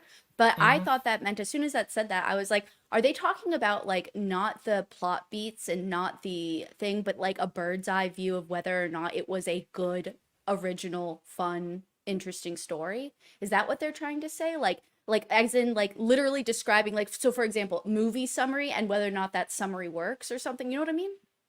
I'm not sure, because I mean, the thing is, we do talk about structural issues a lot. We do talk about But thematic that's issues a lot, and those would be things I consider the meat of a meat and story. potatoes. Yeah. Yeah, I mean, the thing about it also is that one thing to understand is that these are a long form criticism and pretty exhaustive. So, like, if I were writing a 30-minute uh, um, video essay on Yeah. one of these, I probably would not include a lot of the things that we include. I'd Yeah. probably keep the major criticisms, I think, or themes. And again, so I wish they had said that. I think also the other thing is a lot of the books we read just don't have strengths. So I do kind of understand this a little bit. In the Dune video we did, I do wish I had spoken more about the things that did work for me about it, or the things I did find valuable. You Whereas we said that tended before. yeah, I feel like maybe I got a little sidetracked by just talking about the problems with it. But a lot of books don't have that. A lot of books aren't a dichotomy of really great and kind of terrible. A lot of the books we read are just really terrible and don't do anything particularly well. One of the things I liked about our Guests in the House review is that you and I are actually doing like real decoding of the book itself versus the kind of rudimentary writing what's the word? There's a word I'm thinking of, Say that but again? like the rudimentary kind of writing that we're trying to fix in a lot of the books versus talking about like the actual metaphors and themes, because a Oh, lot of okay, the books yeah. we read just aren't at that level. Um, Yeah, and so that's a really good point though. Is a lot of the books we read are not at that level, so we don't get the opportunity to talk about those maybe bigger concepts or whatever. Like for example, Piranesi, we didn't talk about structure like too much. We talked about it a little if I remember correctly, but we talked a lot about like the actual story itself and what happens, didn't we? So I think this what this is talking about is when really, we sorry, really quickly, Sharp as Yeah. Ravenclaws, please stop in the comments. Just Why? What's wrong? they're talking about a thing, and I don't think it's productive at this point. And I don't Oh, really want it's to get just into it. So go identifying. ahead and Okay, say I what you see. were saying, Maria. so I think it is specifically about when we critique something and whether we are engaging with the story as it like is it what it is trying to be versus what we would like it to be. And so I think this is part of it. Sometimes we look at Oh, a story and we discuss like uh what we would have preferred, and sometimes I think for some of our viewers who are watching, we're taking it too far away from what the story is, and instead of engaging, well, if this is where it's going, this is how to get it there better. And I think that's what is being asked of, to engage within I what the see. story itself is trying to be, what the author was trying to get out of it. Potentially how to discuss like how well does it do that, or does it make it, how do we make it better within that scope rather than a rewrite. And one of the people in the chat said that here, I do wish you guys would focus more on what the story is aiming to go for and how good it is at accomplishing it rather than what you want it to be. And like that does happen sometimes where we do get a little bit sidetracked, but oftentimes with some of those things, like I guess the video would be short if I just went, I don't like it as it is. I'm sure some people did and then walked away from it. Um, Okay, hold on. I got to deal with the thing. Okay, go ahead, Maria. You and I continue. Come, come. Let's continue. Continue. No, I needed to do that. Sorry. No, The yeah. next No, thing, I know. the next thing that I was going to say is Wow. actually, yeah, okay. So for example, Heart, I didn't do that Yeah. review because I just didn't think that book was for me. I actually thought it was pretty good at what it was trying to do. I wish I had done that with Guards. Even and I have issues with this Murderbot. The thing about that is that, and one of the things I mentioned there is that the book, I hated it because I went in, I think the book set up the expectation for one thing, and then it wasn't that, and apparently a lot of other people didn't have that expectation. I mean, it's become kind of a meme on the channel a little bit, my hate of Murderbot. Um, I usually, I think we do this sometimes. I think other times maybe we don't. I usually try to do this at the very least. So like, Three Parts Dead, for example, that book is I Oh don't think is effective yeah. at being a paranormal mystery as much as it wants to be, but I think it's very good at sorry, I'm still kind of thinking about the other thing. I still think yeah. it's No, it's pretty fine. good at being the fantasy with the world it wants to portray. I think is very cool, but I think it stumbles at being a Mystery. mystery. So I Yeah. mean, and again, I think in general books can, if a book is trying to be, there are certain cases where I think a book trying to be a certain thing just isn't going to work or is terrible, like Fourth Wing. But go ahead. Will, we have a very, I like this comment a lot because I feel like it really understands it. That's the format of our reviews. People can check out other reviewers if they want the reviews of that particular aspect of it, but this is the way we've broken down books so we can discuss it in a critical manner. I So also I do think we do meat and potatoes. I think I we do discuss too. I just, overarching themes, and I I mean, maybe think on some we're more, Structure. yeah, the like, problem is a lot of people only see our critique videos and like when we're going That ham. is a good point. And when we are, when like with Fourth Wing, we don't discuss the over art, like is it being a good, and I made the argument from the, actually I'll defend myself. I made the argument that I don't think it's a good fantasy. It is, ah, and that is Mm. me talking about what is this book aiming at being, and I make the argument this is how you could do it, but I argued that it was just our modern world with a veneer of fantasy slapped on it. But if you And do also want, that okay. it's not a good version of the school setting. Like Harry Potter is significantly better at being a school setting book. Or I think Katie also said this in terms of the tensions that are built in the side things. I'm noticing that a lot in the second book. yes, Mm, and so I do think we do that, but I will say if you look at the books we like or some of the books that we're just lukewarm about, I think we do engage in the way that people want that that these comments are talking about. And unfortunately, I think a lot of people don't end up seeing those ones. So like I'm thinking about like Dustborn. I'm thinking about like there was this whole stage at the second half of year one where we just did a lot of books that were not terrible and they weren't great, but they were kind of lukewarm. And we did a lot of talking about what is it trying to do and how to get it to the point it wants to be, versus books that are bad where we're often just like, here are all the tiny little ways as we go through the entire plot that it's bad. So I think if people watch some of the other ones, they might find a little bit more of what they're looking for in some of our other videos, but they're just not watched a lot. Like, again, I would argue some of our best videos are the Hyperion videos. Ain't nobody watching that ever. Oh my gosh, I know those are wonderful videos. No, but what I was going to say before is there's also a limitation on what you can potentially discuss. Like, so for the concept of talking about what the author wanted of it and how they could heighten it within that, that's very limited because unfortunately we don't have the author to talk to. I found that like when people, so far in my limited experience, but when people have come to me and asked like for help with developmental like feedback and stuff, that I read it first and then I like give feedback, but it isn't until I've spoken to that person online that I can really give them good feedback. It's because then once they explain their motives and what they wanted out of it, then I can understand, oh, okay, so within that realm of what you're trying to create, these are specifically the executions you want to do. So then we can mold it into that image that you specifically wanted to have it for that theme or tone. And there are some things where I'm like, you should take this away or you should add this or blah blah blah, I think this would work. Well, not should, but might I suggest type of thing. And they'll be like, I love that though and I want to keep it. And I'm like, okay, who cares, keep it then. I'm just telling you as like the feedback as when I'm reading it how this seems. And some writers have like argued the point for something, and once they explain it to me, I'm like, oh, I see why you want that. And then I'm like, okay, then within the realm of that, might I suggest this small change to help enhance it? My dog is going crazy. I'm sorry. I thought that was your mother-in-law. Go ahead. Oh, I'm sorry. It was.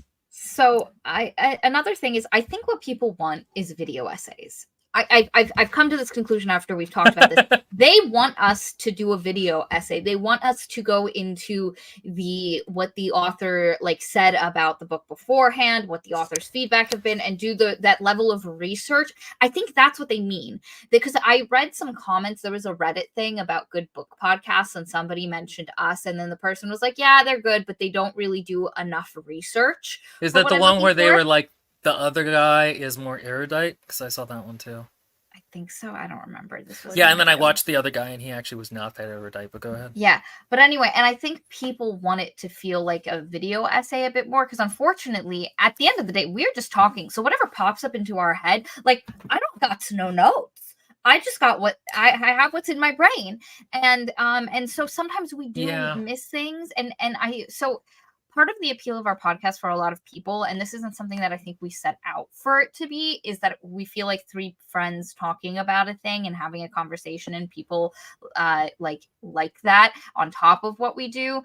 But part of that is because we aren't scripted. There are sometimes points that I want to bring up, and then after the video, I'm like, God damn it, I never mentioned it. Well, I've always struggled in a classroom setting, as you know, Maria. Anytime there is a classroom setting, I can't think almost ever. It's not until like I've sat on it for like 3 weeks and then written up a script for myself and then talk. So the fact that I'm even vaguely helpful in some of these gladdens me dearly. I find that because we do the plot recap, I almost always say a thing. Like early on, up until I think Children of Blood and Bone, I used to write notes for myself. But what happens is I kind of just prompt it by the time we get there. I think that's a really good point, though, that a lot of people, yeah, you're right, want us to talk about what the author meant. And really what we're doing is more like a review than a video essay. And that's why, like, with the Brandon Sanderson thing, we got wrong how many books he'd done before or after. Because I actually don't. It's the whole death of the author thing, which is that I am engaging with the book as a reader. I am not necessarily going to try and find things for what the author was trying to do or not trying to do based off of their extra textual work. I will sometimes, but not a lot. But I actually do try to avoid reading interviews with the author because it makes me like the author more too and humanize them. And I don't really want that.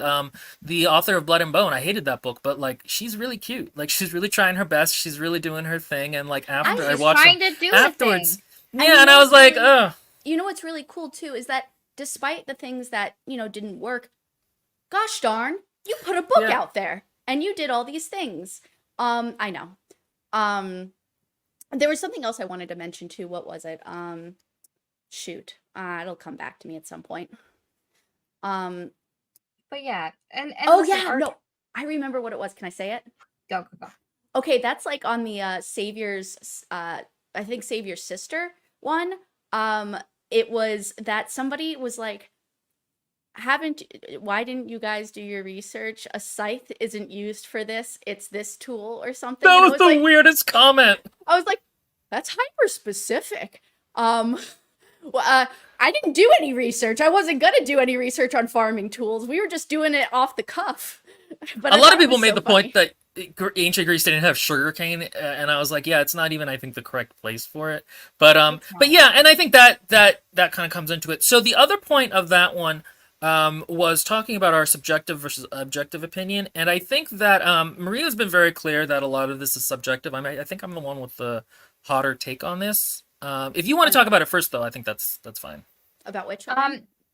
Subjective versus objective Oh, opinion. yes, continue. So I do think that there is like for culture for a time period, because you'll notice things that were considered good like during a time period that it's written. Sometimes things aren't considered as literary classics as they are later, and Yeah. they've been grown to be appreciated. So but I do think that there is a general, and I'm going to use Glass Onion as an example, because I think it's I was watching, there's this one girl who's woman, I should say woman, whose videos I watch, and she talks about this. She does a analysis of this one guy who does scary books for, or thriller books for women. Her name's Laura, and I can't remember the rest of it, but it was a very fun video. But she talks about objective versus subjective, and like Knives Out and Glass Onion, same director. Oh, that one. Okay. yes, Okay. I but- get it. But a lot of people like Glass Onion better, but acknowledge that Knives Out is the better movie on a tightness, on a cohesion of story. It deals with its themes much more subtly and ingrained within the character arcs rather than beating you over the head with it. And Glass Onion is like, let me just have it beat you over the head a little bit, and Yeah. but it's fun. And there is something just a little bit more. And I'm one of those. I loved Knives Out as a movie. I thought it was a really good I time. still haven't watched it. But you've watched Knives Out. You haven't watched Glass Onion. Oh. Did I watch it with you? Yes, and Gina. Oh shit, I don't even remember this.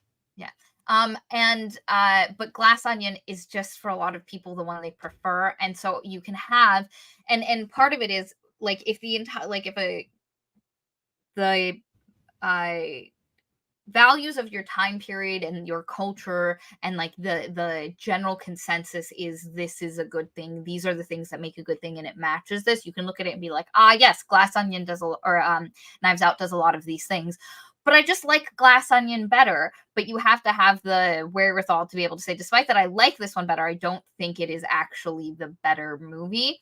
And so it gets really hard defining exactly what the objectivity is. And you can have, like, I've fought with people about what the objectively good parameters of literature is before, and like if they don't agree, then at a certain point I just have to disengage. What, like, I have a very hard time defining what is objective. So I don't even know. I don't think I'm educated enough in that realm to say what could be objectively good. But I do know at the very least what, like, I think I can see through different perspectives for the most part, not always, but sometimes, and understand like, oh, well, within this realm of this thing, there are these boxes that should probably be checked, and Some of them aren't checked and some of them are.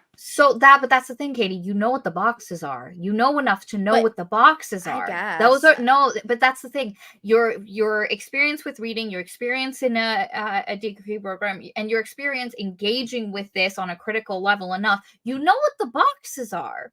Yeah. And that's why sometimes you have what I have, what I don't have, which is you can know what the boxes are but just completely enjoy a thing kind of without like the boxes hovering over you and harassing you, where Will and I have, I'm worse than you, but Will is way worse than me with ability to engage with something like that.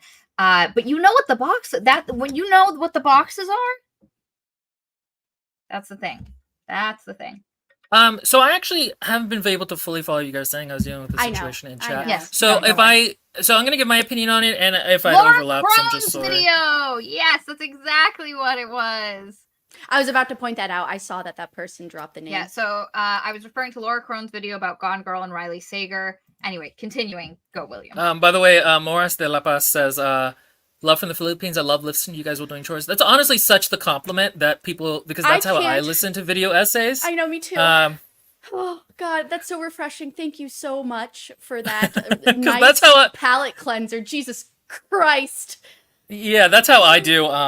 That's how I listen to video essays. I also listen to them at like 125. So when I say, I will joke sometimes that my subjective opinion is objective, and I kind of believe that I kind of don't. Let me give an example with morality. All morality is inherently arbitrary, but there is. I'm spoiler alert. It is. There's no divine anything. But based off of certain basic principles or axioms, you can then build an objective or unobjective morality. So, like, it's good for people to be happy is a basic paradigm. One of the political streamers I follow always uses the example of orcs from 40K. In orc culture, fighting is good. That is just a first principle good. They would not be able to engage with our idea that hurting other people is bad, because for them that's not true. So their morality house looks entirely different. In writing, and then the other concept I want to talk about is the Overton window, which is a term for politics of what is an acceptable window for politicians to talk about. So, like saying, like, I don't even really want to give an example because they're all kind of offensive. But like basically, there's like, we should nuclear bomb Russia is not an acceptable opinion. That's outside the Overton window of warmongering, and saying we should surrender to Russia is outside also, right? There's a narrow range of acceptable opinions. Okay, I see what you're saying. I kind of feel, so when I say Overton window, that's what I'm talking about. And I feel with like writing, there is that. Based off of certain basic principles, we can then write a story. And there is correct and incorrect ways to write a story, and there is an Overton window of readers that is sort of like the bell curve, in that there's going to be people at the very end and either like a statistical outlier. I talked about this a little bit with comics, in that I'm a kind of a statistical outlier, and that I just don't think I read them correctly. So things that should work just don't for me. So within those, and those will change based off of your intended reader. I go back to Iron Widow. Iron Widow, I think, fails at being falling within that Overton window for its readers, because most of them don't know about ancient Chinese history. Actually, a really fascinating comment we had on that one was talking about how it actually kind of belongs to I don't think it's Kick the Dog, but it's something like that, a genre of Chinese literature, which is like a really terrible thing happens to the heroine, and then she goes and does really terrible things to them. And that's just a genre, and that kind of belongs in there. And so your expectations of the story are sort of different. I also read an article once talking about how there is an Asian form of storytelling that doesn't require conflict in the way that the West does it. It's about this is the situation, a thing happens that disrupts it, and then it goes back to how it was before, but we now have an understanding of why it was the way it was. And so like that's a fundamentally different kind of arc that may feel unsatisfying for some readers. And I think at the outer edges of the Overton window, I'm much more willing to give grace. I'm much more willing to say something is subjective. So like, for example, 3 Parts Dead, I talked about how I like that because I just like world building, but I understand why it didn't work for a lot of people. Because if you're not into world building, it's just not as interesting. And the other thing is that, like, I kind of think it's funny to be performatively more. You know, a lot of people have said even like they thought my Rage and Rage of Achilles. I do genuinely think that's a bad book, but people who are subjective about it also thought it was funny. So I like to act that up a little bit sometimes. Yeah, he does. Like, one of the things I will say about Will is he does dial it up. So Oh while my god, there are you might kidding be, me? He's a Yes. ham on here. he's an absolute, and I think that if people don't know him, they think he's like that all the time, and he isn't. Now he is like with me when we have like he and I used to go hammer and fucking tongs about Yeah. movies or Hammer and things. tongs. Oh, hammer and tongs! Like we were just like bashing each other. There over, was a like, portion of our friendship where I don't think Maria understood that I wasn't always being serious Yes. all the time. And I was like engaging with him as if he was being serious, and so hammer and tongsing to the and like it was so unnecessary. And at a certain point, you just go, "Okay, William, okay, fix your Okay, face," and you okay, move on. okay. And to be so, fair, I could be better about, at least personally, not necessarily on the podcast. I could be better at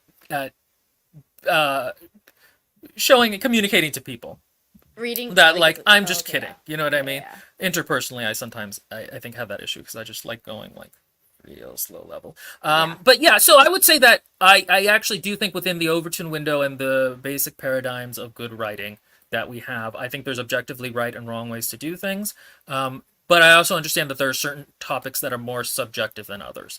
And again, I'm trying to avoid books that I know aren't for me. Well, that's Yeah. really good insight, though. It's because what better way to evaluate a book than trying to adapt to describe your views despite you not liking it? That's great. And if you can pick out what does work from that perspective, all the better, because then that author, not that I'm saying authors watch our stuff, but like all the better. So that way you can learn how to hone your craft. I mean, I like somebody else's comment on here too. We're not professors, for the love of God. The only person with a high enough degree to be a professor is Maria. And like, it's been a hot second since school. So, you know, I have a day job. I don't got the time to research this stuff. I'm just trying to talk shit about books with some friends. Yeah, I think that's very true. Is that it's a conversation. It's not. a lot of people like our delivery of things, and so like one of the downsides of that is sometimes it cannot be necessarily clear. But it's the internet. Yeah, I mean, the other funny thing is, Lily B says, I forget which video it was, but, oh, no, not that one, that's a funny comment, but, Miss Ali Snow says, Will needs a warning on the flashing on the screen that says not serious. So one of the things that actually does allow me to, and one of the reasons I don't pull back as much is because you and Maria are here, Yeah. and so it's clear from your reactions that you know I'm kidding, which models course. everybody else's behavior. Whereas, like, if, like, or like the sexist jokes, I would not make those if you guys weren't here, because Yes. it's clear from you guys, you model to the audience, this is how you are supposed to respond. And this to is this. if we're not taking it seriously, then they shouldn't take it Look, seriously. Will Yeah. just shortly ago basically called me white trash. I know he doesn't fucking mean it. I know it's a joke. It's an ongoing joke that I actually accidentally started. Yeah, it's that's just the funny funny. part. It's Is funny that you that didn't he- like it, so I was like, ooh, this is funny. This is a perfect button to push. And look, it's the internet, and it's difficult to understand tone sometimes. So I would say that that's more or less my opinion on it. Yeah. Maybe Someone asked really quick how we pick the videos or the books, the books we're going to do.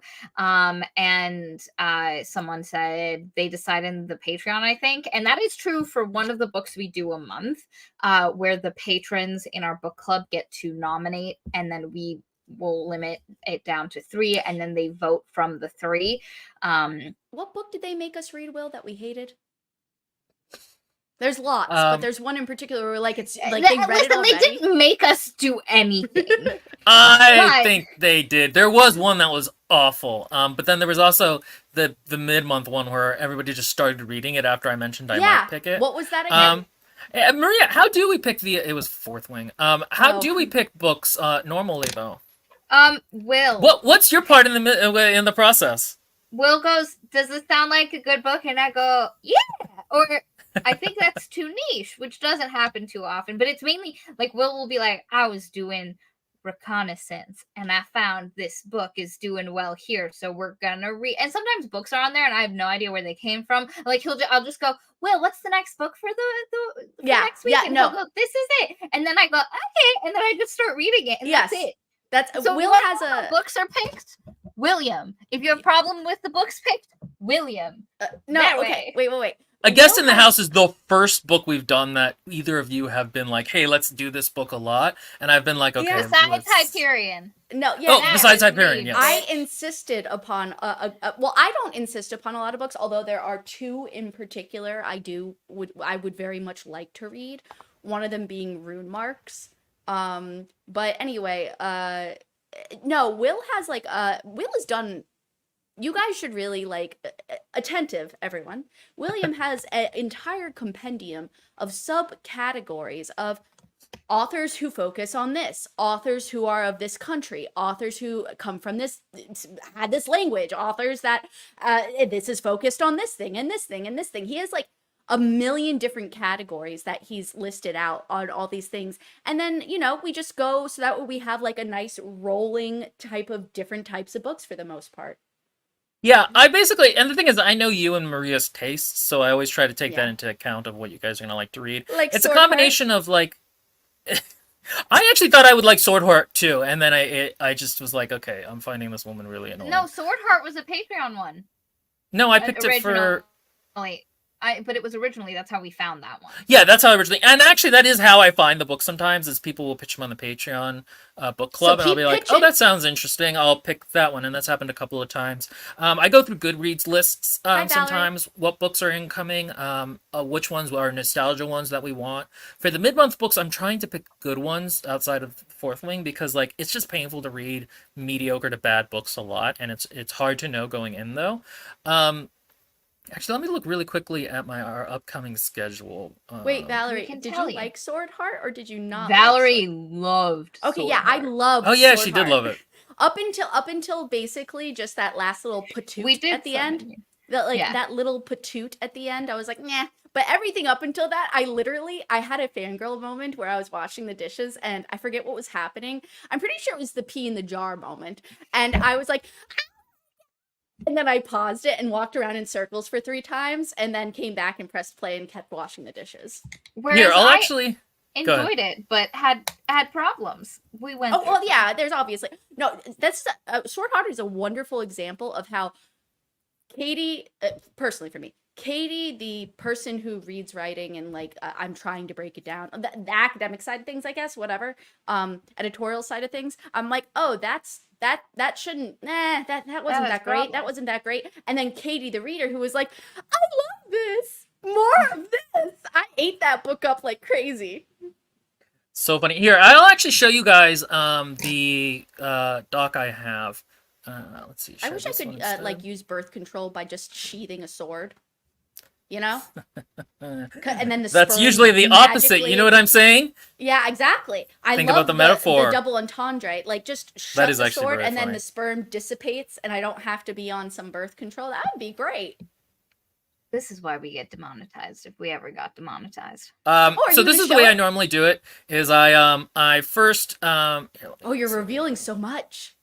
Yeah.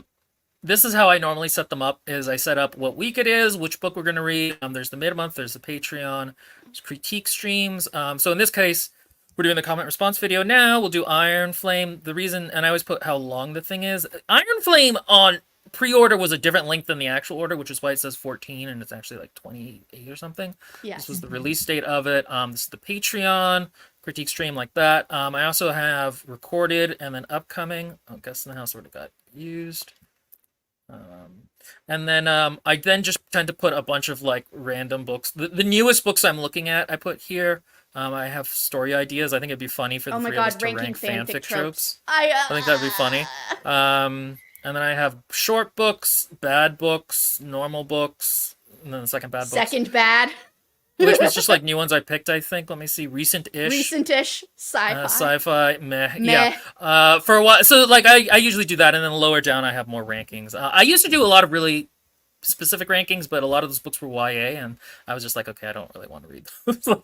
We're trying not to read. So a lot of that is unfortunately defunct now. But, yeah, this is how I set it up. I am, for being such a messy person, I'm weirdly organized at times. Is Shawnee noticed? I know. That Oh, yeah, I that's was what I- wondering if podcast for anybody 2 noticed years. that. That, 'cause Yeah. that's what we called it before we had a name. We would just refer to it as the podcast for glory, as our attempt to get glory. And then Oh, we got God. a name, but he never Science. changed it. Science. Oh God, A Court of Frost and Starlight. No. I don't think we're gonna probably do it. I still have it there because it's shortish, but I kind of think there's a nice capstone on. Yeah, I'm very reluctant Akatar. to read it because I hate one of my biggest pet peeves in any writing, like I mean it might be like number two, if not number one, is when a character gets pregnant and then some dumb plot shit happens afterwards concerning the pregnancy, and then like there's issues with the relationship during that like any of that stuff is just so what's the word? Like you really want a piece of cake, but instead of just having that piece of cake, you're gonna put ice cream and sprinkles and then a piece of pizza on top, and then put chocolate fudge on top of that. And it's too much. Yeah, I just don't think it. And we have Iron Flame now as our next like big drawer of people. to the channel. Self-indulgent. Thank you, Science Fantastic. That's the word I was looking for. Yeah, no, it's somebody actually in one of the comments mentioned that basically they think it's just an excuse for Sarah J. Maas to write her kinks, and I'm not For that, she can do sympathetic to that. that There's an viewpoint. audience, I'm sure. Well, I mean that gets into a larger discussion of which we've actually talked about in terms of the intended audience. Of She's what? making the money. She's Yeah, richer than but us. that's not goddammit. morally good. People who make money aren't necessarily morally good. Okay, that was pretty much the last of the comments. I mean, there's a couple more, but I think that's pretty good, and we're at an hour and 30. Do you guys want to like hang out and answer some questions? Or Yeah, sure. I think that would be nice. Just If for you a little guys bit. have some questions you'd like us to answer, we'll do Q&A for the last little section. Yeah, I know that breeder kink is awful, and I'm gonna admit not my thing. there was a period of my life where I read it, and so did you motherfucker. Don't make that face. No, I didn't. None of my fanfic things were breeder kinks. I'm pretty sure there was like a Shirlali thing you read once that you shared with me that had a There was like dash a of that. 500,000, and there was at one point where she got pregnant, but like nothing weird, and like it wasn't a breeder kink. Okay. It was more they didn't want to get pregnant, and then it happened, and then they No, dealt I'm with talking it. about the one where it began where she's like, I want your sperm. Okay, we're not going to go more. That was We're an not going alpha further omega. into that. Yeah, was I the know. Alpha Omega. I one. know. It's the same shit. Anyway, that was a little bit too much reveal. But again, that's one. Out of all the fanfics I've read, there was one. That There had you that. go. One's enough. You're part Oh of the my group, God. part of the ship, part of the crew, part of the I ship. I think what's funny is that sometimes we'll ignore kinks that the author has because we like the work as a whole. This is kind of like one of those things where it's like if a genre is inundated with. So, Mom, close your ears. Cool. Okay.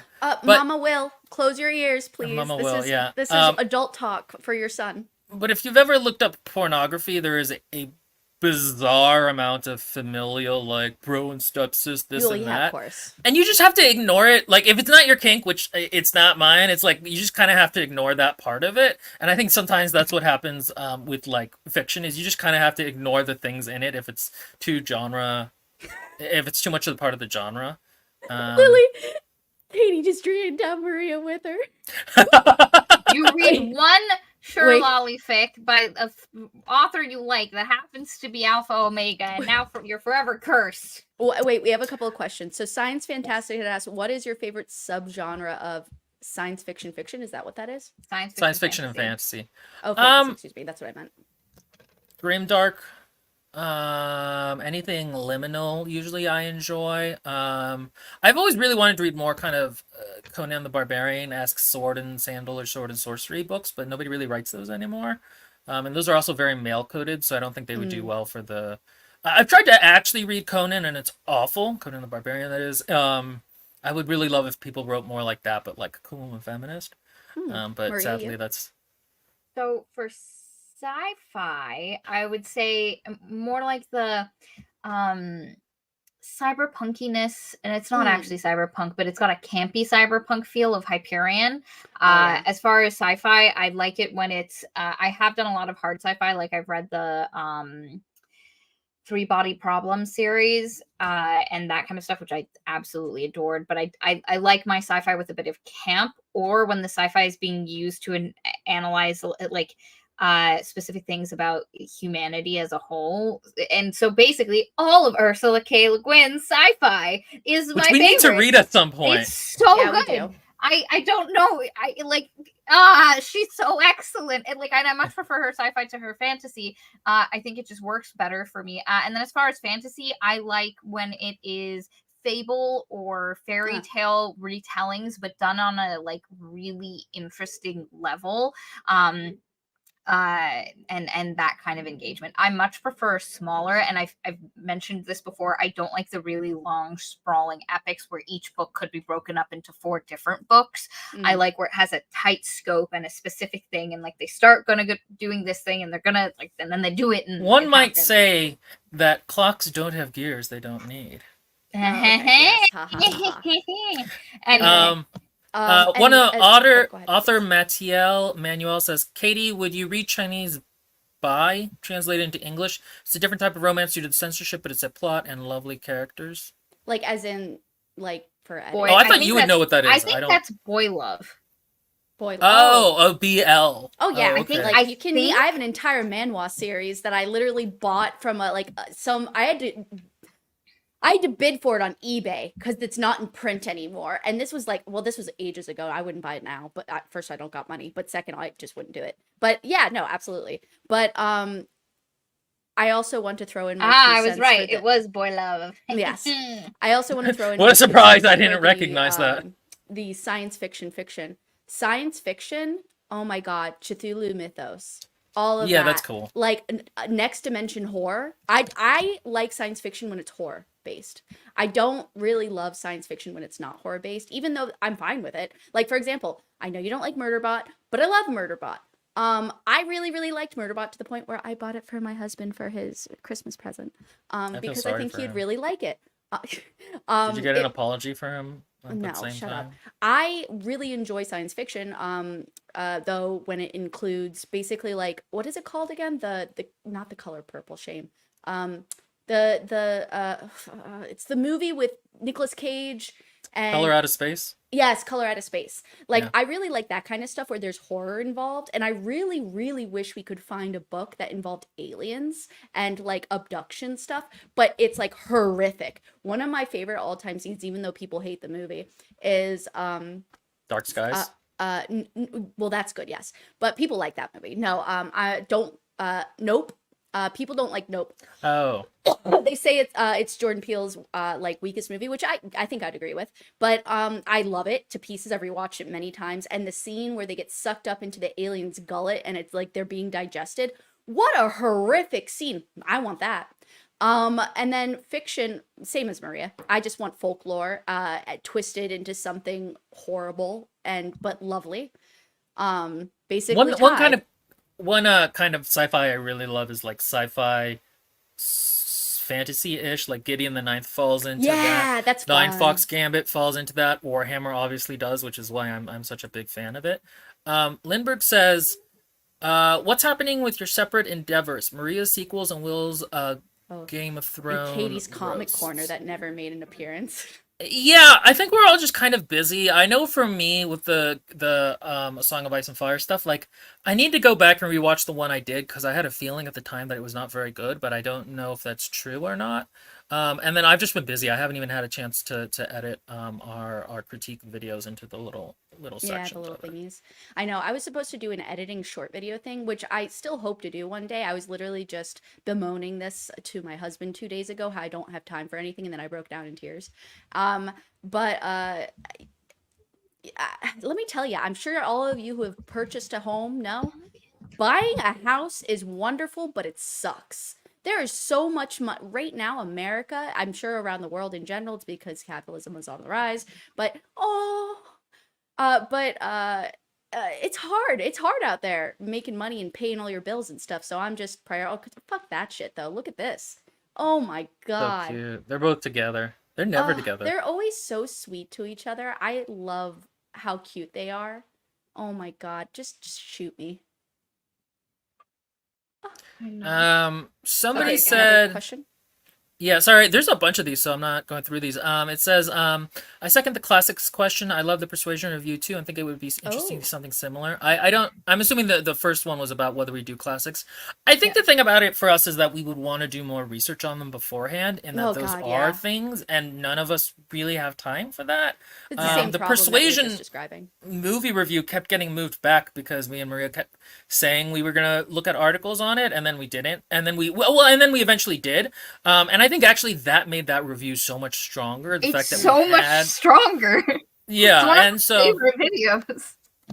like I think in general that's one of the reasons it is the way it is. Raz, I'm so sorry. Yes, we need to do that. We What? did read Carry On. We still need to fucking do a review. Oh my of god, that. we have to do the video. Maria, Yeah, we you have to and get I that need on to the schedule schedule. that. We'll do that soon. We'll do that Well, shortly. the thing is, we have to like. I haven't actually read it. oh, It never got put on the schedule, and I so I read it. never read it. What are you guys It's talking worth about? reading, Carry honestly, On. and there's a lot to Remember talk about. the one that's it's Harry Potter. It's a Draco play off Harry. a Harry and Draco. Oh, And I Draco's a bleached my vampire. brain so I wouldn't remember. That's why I didn't remember. No, it's actually there's some No, I don't want to hear about it. okay, fine, whatever. Go ahead. I'm just kidding. Go ahead. Wait, there's another one. But yes, we would like to do classics. It just I would want to do them in an appropriate way where it would feel a little bit more like a class discussion in a master's class, and that takes extra work.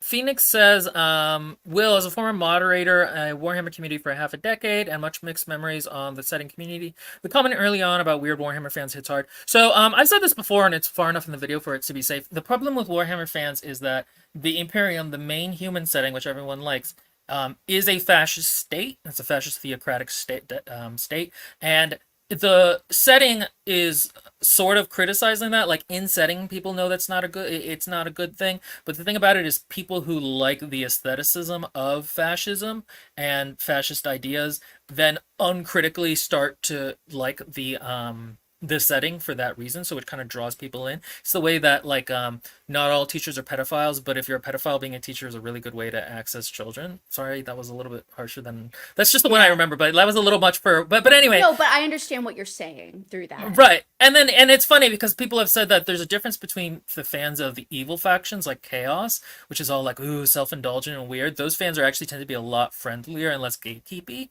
than Imperium players, because the Imperium players are the ones who actually like are drawn to the aestheticism of it. Arch Warhammer, awful guy, terrible fascist, but he's such a Warhammer fan. So I think that's and that's kind of the issue, I think, with Warhammer fans. And then it's also just a very male nerd space, and that can fester a lot. Just like any other sounding hall. Also, reviewing manga. I personally, Maria, drag Maria into that thing if Will didn't want to do it. And I would do that for sure because I have several series in physical form that and also digital form that would be easy to utilize as like material. But the only problem with manga is that it's long, and I don't feel like it could be a really concise, well-structured thing. The only thing I would consider, if Will again is fine with it, Daddy Will, is that is if it's like a two-part, or like for example, the manhwa I mentioned before is 5 book or 10 books and that's it. Like something like that, and they're short books. So something that's contained like that, just like A Guest in the House. I desperately want to do independent comics because there's some stuff that's won awards recently that is really massively cool. But again, at some point maybe. Okay, so this was actually a little controversial of a question. Which one? Here, let me get it. Katie, will you dye your hair orange again? What? I wasn't expecting. Why? It did not look good. No, multiple people said you looked great with orange Yeah, it looked hair. good.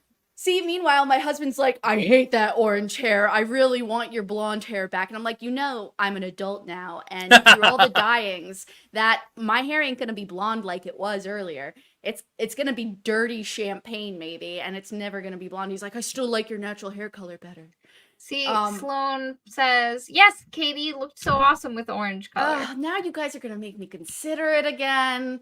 I don't want Mm, not anytime soon. She's in the process of trying to grow it out, I and love I think part of it is just seeing, because like her hair has changed a lot. Like when I met her, she was actually blonde, Let me and tell then you, the as gray, the silver gray, best look out of all of them for me, in my oh, opinion. she had a great silver gray look. Oh, It it was lasted so all of good. 5 seconds, but it was great.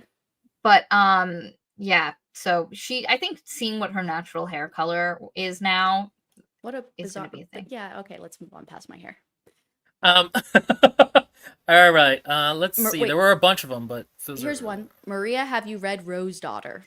I have not, but it is on my list. I have heard of it. Unfortunately, I read no books for pleasure. Yeah.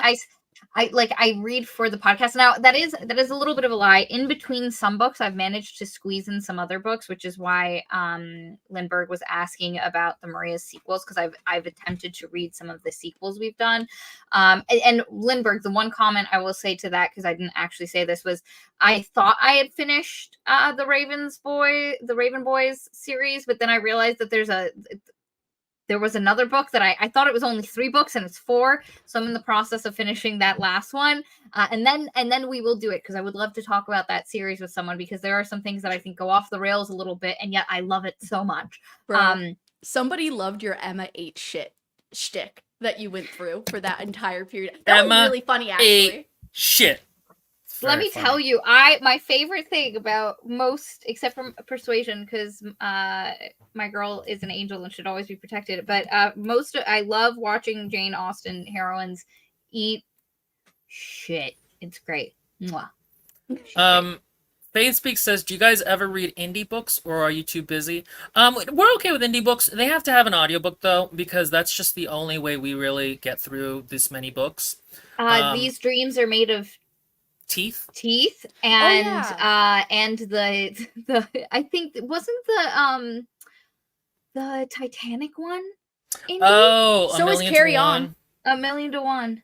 I think that's an indie book. Technically, also the Savior's Champion, Cyborg Tinkerer, and Keeper were. We're looking at doing, I think, the Shadiversity, I think, did a book that's supposed to not be very good, and the Daniel Green books are also probably on our list somewhere. So those two are probably going to be there at some point. But yeah, we don't have a problem. It would need to have an audiobook with it, because otherwise it just would not really. What about you, Marie and Will? Will you dye your hair in different colors? It'd be interesting to see with blonde hair or blonde brown. Maria already had pink hair. It's just now not noticeable. I don't. So I will sometimes get like little highlights in my hair and then put a color on top of it, and I'll share. If you're in the Discord, I'll post some photos of when I had like manga red hair, and it's because I had so many little highlights that when I put the red on it, it just like I almost just looked like I had maroon hair, and that was fun. I felt like an anime character. It was great. I highly recommend. As everyone here knows, I barely get haircuts on a regular basis, so there's no way I'm dyeing my hair. I need to get a hair. I've been needing to get a haircut for about a month now, and it just has not happened. Anything that has to do with grooming, I'm really bad at. Like, I'm catching up on all the comments because I was really far behind reading the. Yeah, there's a ton, is the thing. So yeah, I know. I'm reading the part where it's like she had hair like a tangerine. It was like a tangerine. It was great. Radel Hardwick says, "What about Legends and Latte? Super cozy indie." Marie and Katie might do that one. I've not been putting it on the list because I don't want to do it. But to be honest, Maria and Katie would probably like it, I think. And so, I don't know. The thing about it is that, honestly, I have a lot more time for this than Maria and Katie. So that's why often it's me and one of the girls versus the two of them together. And so unless I'm going to be doing, like, something on my own, which, like, doesn't quite work as well, that's why. So, yeah. So, I mean, at some point, maybe. I know, in an ideal, I had a hot second where I believed that I could help Will with editing, and that like he helped me like download the software and everything, and I really wanted to help because I used to edit like dumb videos when I was younger, and I really like making funny cuts and everything. And I also was like, let's start producing some stuff, that the comic shit, the grammar shit, I can use all of that. Nah, man. honestly, almost everything takes more time than you would think. I was doing compilations for a little bit of our videos, like the funny parts. Those didn't do well, but also they just took longer to do. Yeah. And the thing is, like, I'm not a super productive person, and I have another YouTube channel, and then I edit for someone, and then I'm That's a lot of basically an work. indentured yard worker for my mother. Yeah, you And are. so- That's all you're doing every time I call. Hey, I have to go back out and help my mom with the yard work. That's really funny. And important question. For William, how did you get so ruggedly handsome? I don't know. He man. was It's just born this way, jawline. baby. It's a life of hard labor making He was tough born in the choices. darkness. He was Yeah. molded by Think it. of me. Call me Zayden Ryderson.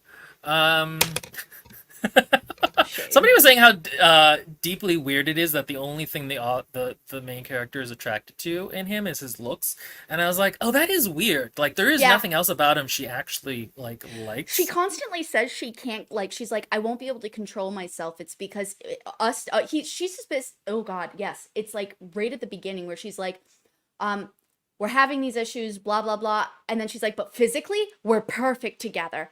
But physically, it's perfect. We're a perfect match. It's hot as hell. Like, she literally says it's hot as hell. And I'm like, so he's like your boy toy then. And meanwhile, Zayden's like, you're the one for me. And I'm I like, love you. God, we're gonna have so many things to talk Fair. about there. A couple people have been saying we should read Blood Meridian instead of Shadowversity's book, and I don't know why those two are linked. I would like to read Blood Meridian. I think that's really good. But if we read Shadowversity's book, it's because we know going in it's bad.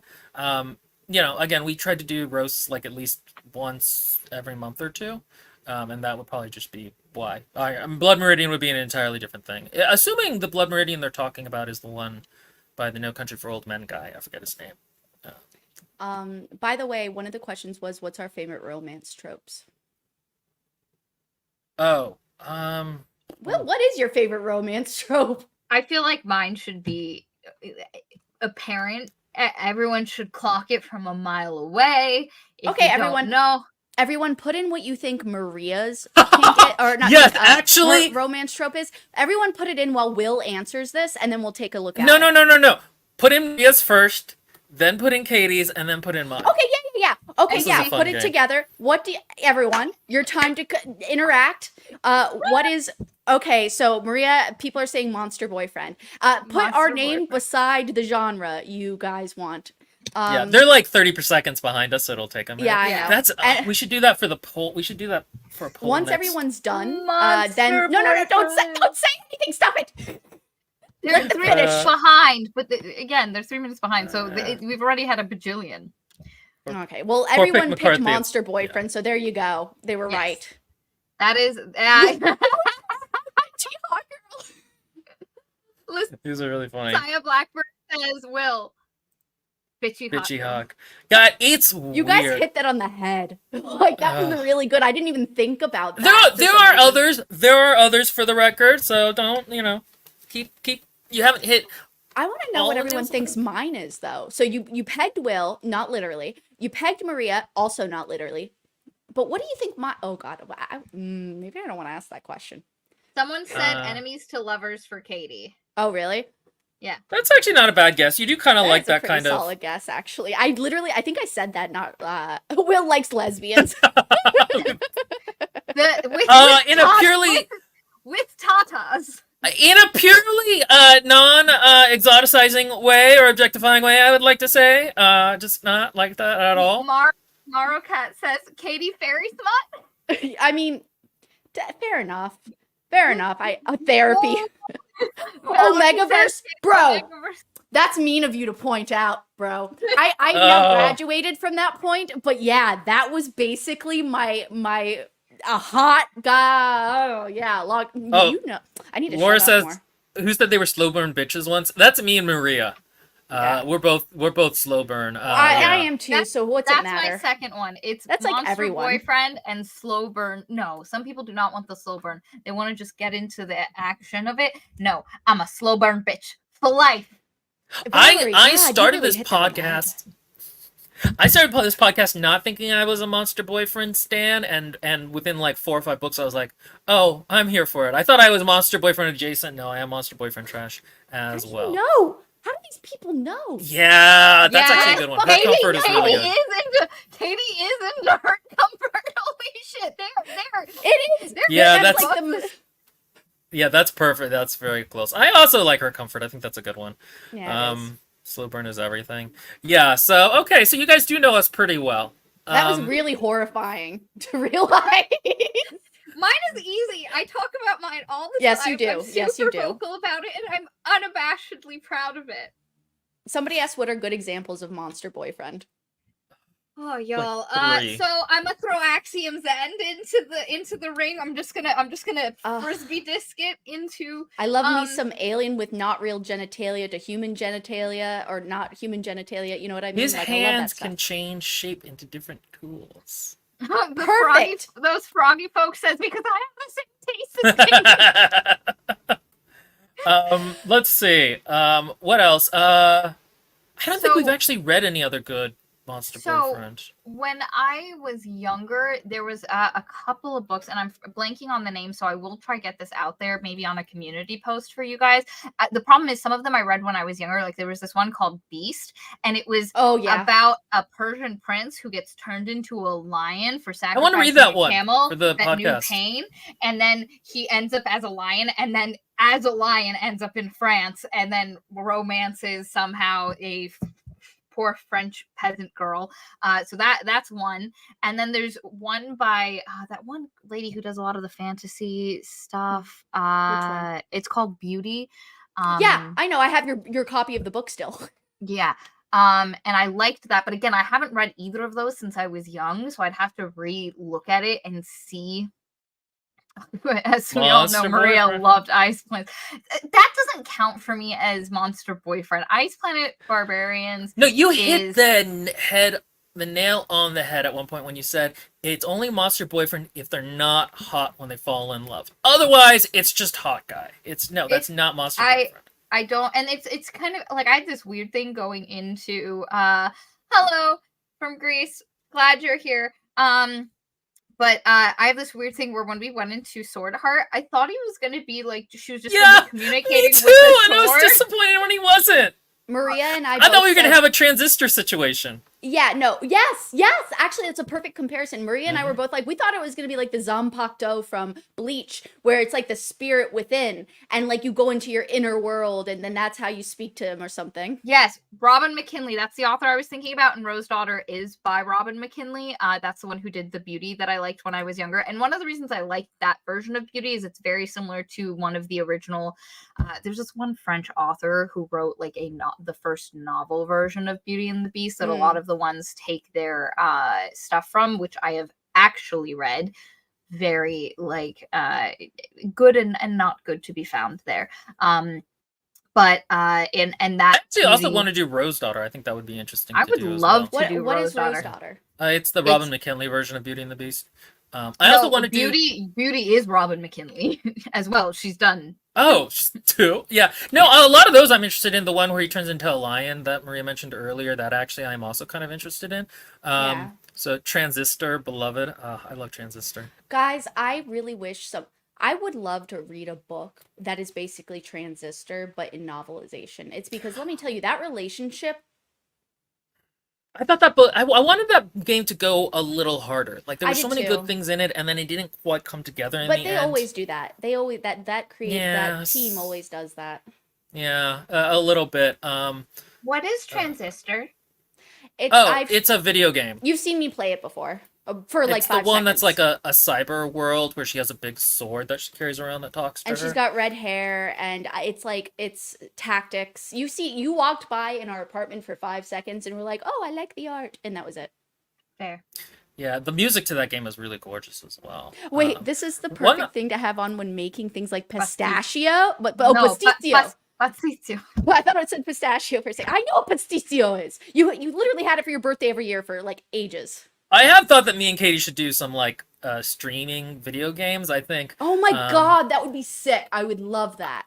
Disco Elysium, I think we would have a lot of fun with. I started playing that when I was 6, so unfortunately I have like sick energy, but everyone talks about how great that is. And in terms of story, I think it would be interesting. I did not do my sideburns correctly today. Sorry guys, that was my ADHD brain. And so yeah, I think that would be fun. But again, that kind of comes down to like we don't really have time. Like it would be fun to do all these things, but we don't necessarily Yeah. have Oh a game man, or you One time. just day- you just dangled bait in front of Valerie. One day Um, I'd like to get to the point where the podcast does well enough that I could only I could work part-time somewhere and still live in the fashion I am Bye, Laura. accustomed to. Uh, yeah, yeah. So funny. you know, like I'd like to downgrade, but I'd like I to, have, if I could yeah, I just- am if I accustomed could to my just- lifestyle. If I could just Yeah. keep this lifestyle but only have to work 20 hours a week to do so, the amount of stuff we would do, like I would love to do video know. essays. I And know. and there's so much stuff I'd like to do, but we just unfortunately don't have time, because it's like it's not just podcast and like full-time job, but it's also like docile Family. have family, significant Fixing up others, your house. It's because your house, when you bought it, needed a lot of updates. pets who Animals. require so much attention. You'd They be are surprised how such much attention those cats Attention need. whores. Like Katie and Maria ugh. also have like just functioning love lives too, and their partners Oh want god, that's attention. so exhausting. I don't know Yeah. what that's like, but it's one of these things where you just have It's to trust great, that but people. very exhausting. But yeah, no, I mean, guys, My life guys. is filled with Warhammer. do you see this? This is So my actually- office. It's It's because I don't have time to put bookshelves up, and I don't have time to put things away. It's either editing your guys' stuff, reading a book for the podcast, work for work, or chores, and that's life. Kat says, just become very big and leave your day jobs. That's Yeah, the that's plan. the dream. Pat, I'm waiting. It's not gonna I'm happen, waiting. guys. No, We're gonna it's be not. a niche channel forever. Like we just don't. We're not gonna hit that. We would have hit it by now. Oh, it's But exhausting. there are- Oh, go ahead, go ahead. There are actually upsides to being a small channel. Again, it lets us Yes. do things that like we don't necessarily need to worry about being successful. So like a guest in the house, the critique streams, I kind of think of it that way, even though those do really well for us.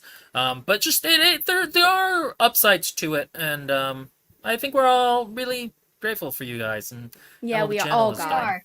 No, we're seriously. super Oh, go ahead. grateful for our patrons, but we're also just grateful for all of those. Like, there have been some of you that like will be like, can't watch this video for one reason or another, but commenting for the algorithm gods, and like that's big. Do you know how many people? Like, I literally am now someone on a YouTube channel and know how important it is. Do you know how few comments I make ever on anyone else's channel? So I appreciate everyone who watches, everyone who comments, everyone who throws us a like. Like, it is so, number one, validating, because this is like a whole thing that we do, and like It's a lot of effort. and it's just like you guys enjoy it and you like it, and we're like, yeah, I'll do it for them, you know. And it becomes fueling, and then you know the monetary side of it is absolutely great, like when that happens, but like just the feedback and interaction we get from you guys. And we say that every time we do a live stream, we have a portion at the end where we're like, thank you for existing. And yes, thank you for existing. You make it all worth it. If you can join our Patreon, it's an amazing place, but if you can't, that's also fine. The support you guys give us through just There's commenting. one commenter who's been commenting since we were really small called Chris M779, and I just want to shout her out because she always lives really thoughtful, smart comments. And I don't think she's part of the Patreon, but we really appreciate that. It's always interesting to see how much people have to say about a book. Our Mistborn has Yeah. gotten 135 comments at this point, which is just Aw. insane. Yeah. No, Aw, I wanted Yanni to say. says, Oh, go ahead. It took me a year, but I finally got my mom to start watching your vids. She really liked your spinning silver video. Aw. God, that's our first one. I wanted to say that prior to doing when Will pitched this to us, we were like, okay, this is really cool. We can use our majors and the things that we love to do to actually do something with it. Honestly, this is doing this podcast has given my life. Okay, look. This has given my life purpose to a certain degree, and I really need that. It's because otherwise it's pretty dark here. And this is it's really nice to see people actually care enough about reading and writing that there's this kind of like support, because prior to this I felt like there was never going to be a time where I could do that. Engage. Yeah. Mhm. No, And it's true. so- It's interesting, you know, how people they draw like-minded people to them, and it's really cool going into the Discord and seeing people like discuss the books really smartly, like just takes I would not expect from other people, takes that kind of like surprise me and challenge me, and that's really nice. There's one I was gonna read. Yeah, it's up there, I But I think. can't remember. Here, take a look for But it. But yeah, anyway, thank you no, guys. yeah, no, thank you all. And I think that's probably good for today then, right? Yeah, yeah. Also, thank you all of you who have made someone in your life watch one of our videos and kind of That's so force them sweet of into you. it. That's great. You know, we got to That's awesome. 130. What? No, we got up to 156. Oh, really? What? I think so, yeah. It was Damn. it kept going down to 140 and 150. All right, Damn. so Look maybe at we'll that. do another one of these at the end of the year, and then at 10,000 as well. So we'll see. All right, we love you all, our parasocial darlings. Have a good day. Mwah. Have a good weekend, guys. And those of you who are working, I hope it's not bad. I hope it's short and easy. All I right, hope it's bye. chill.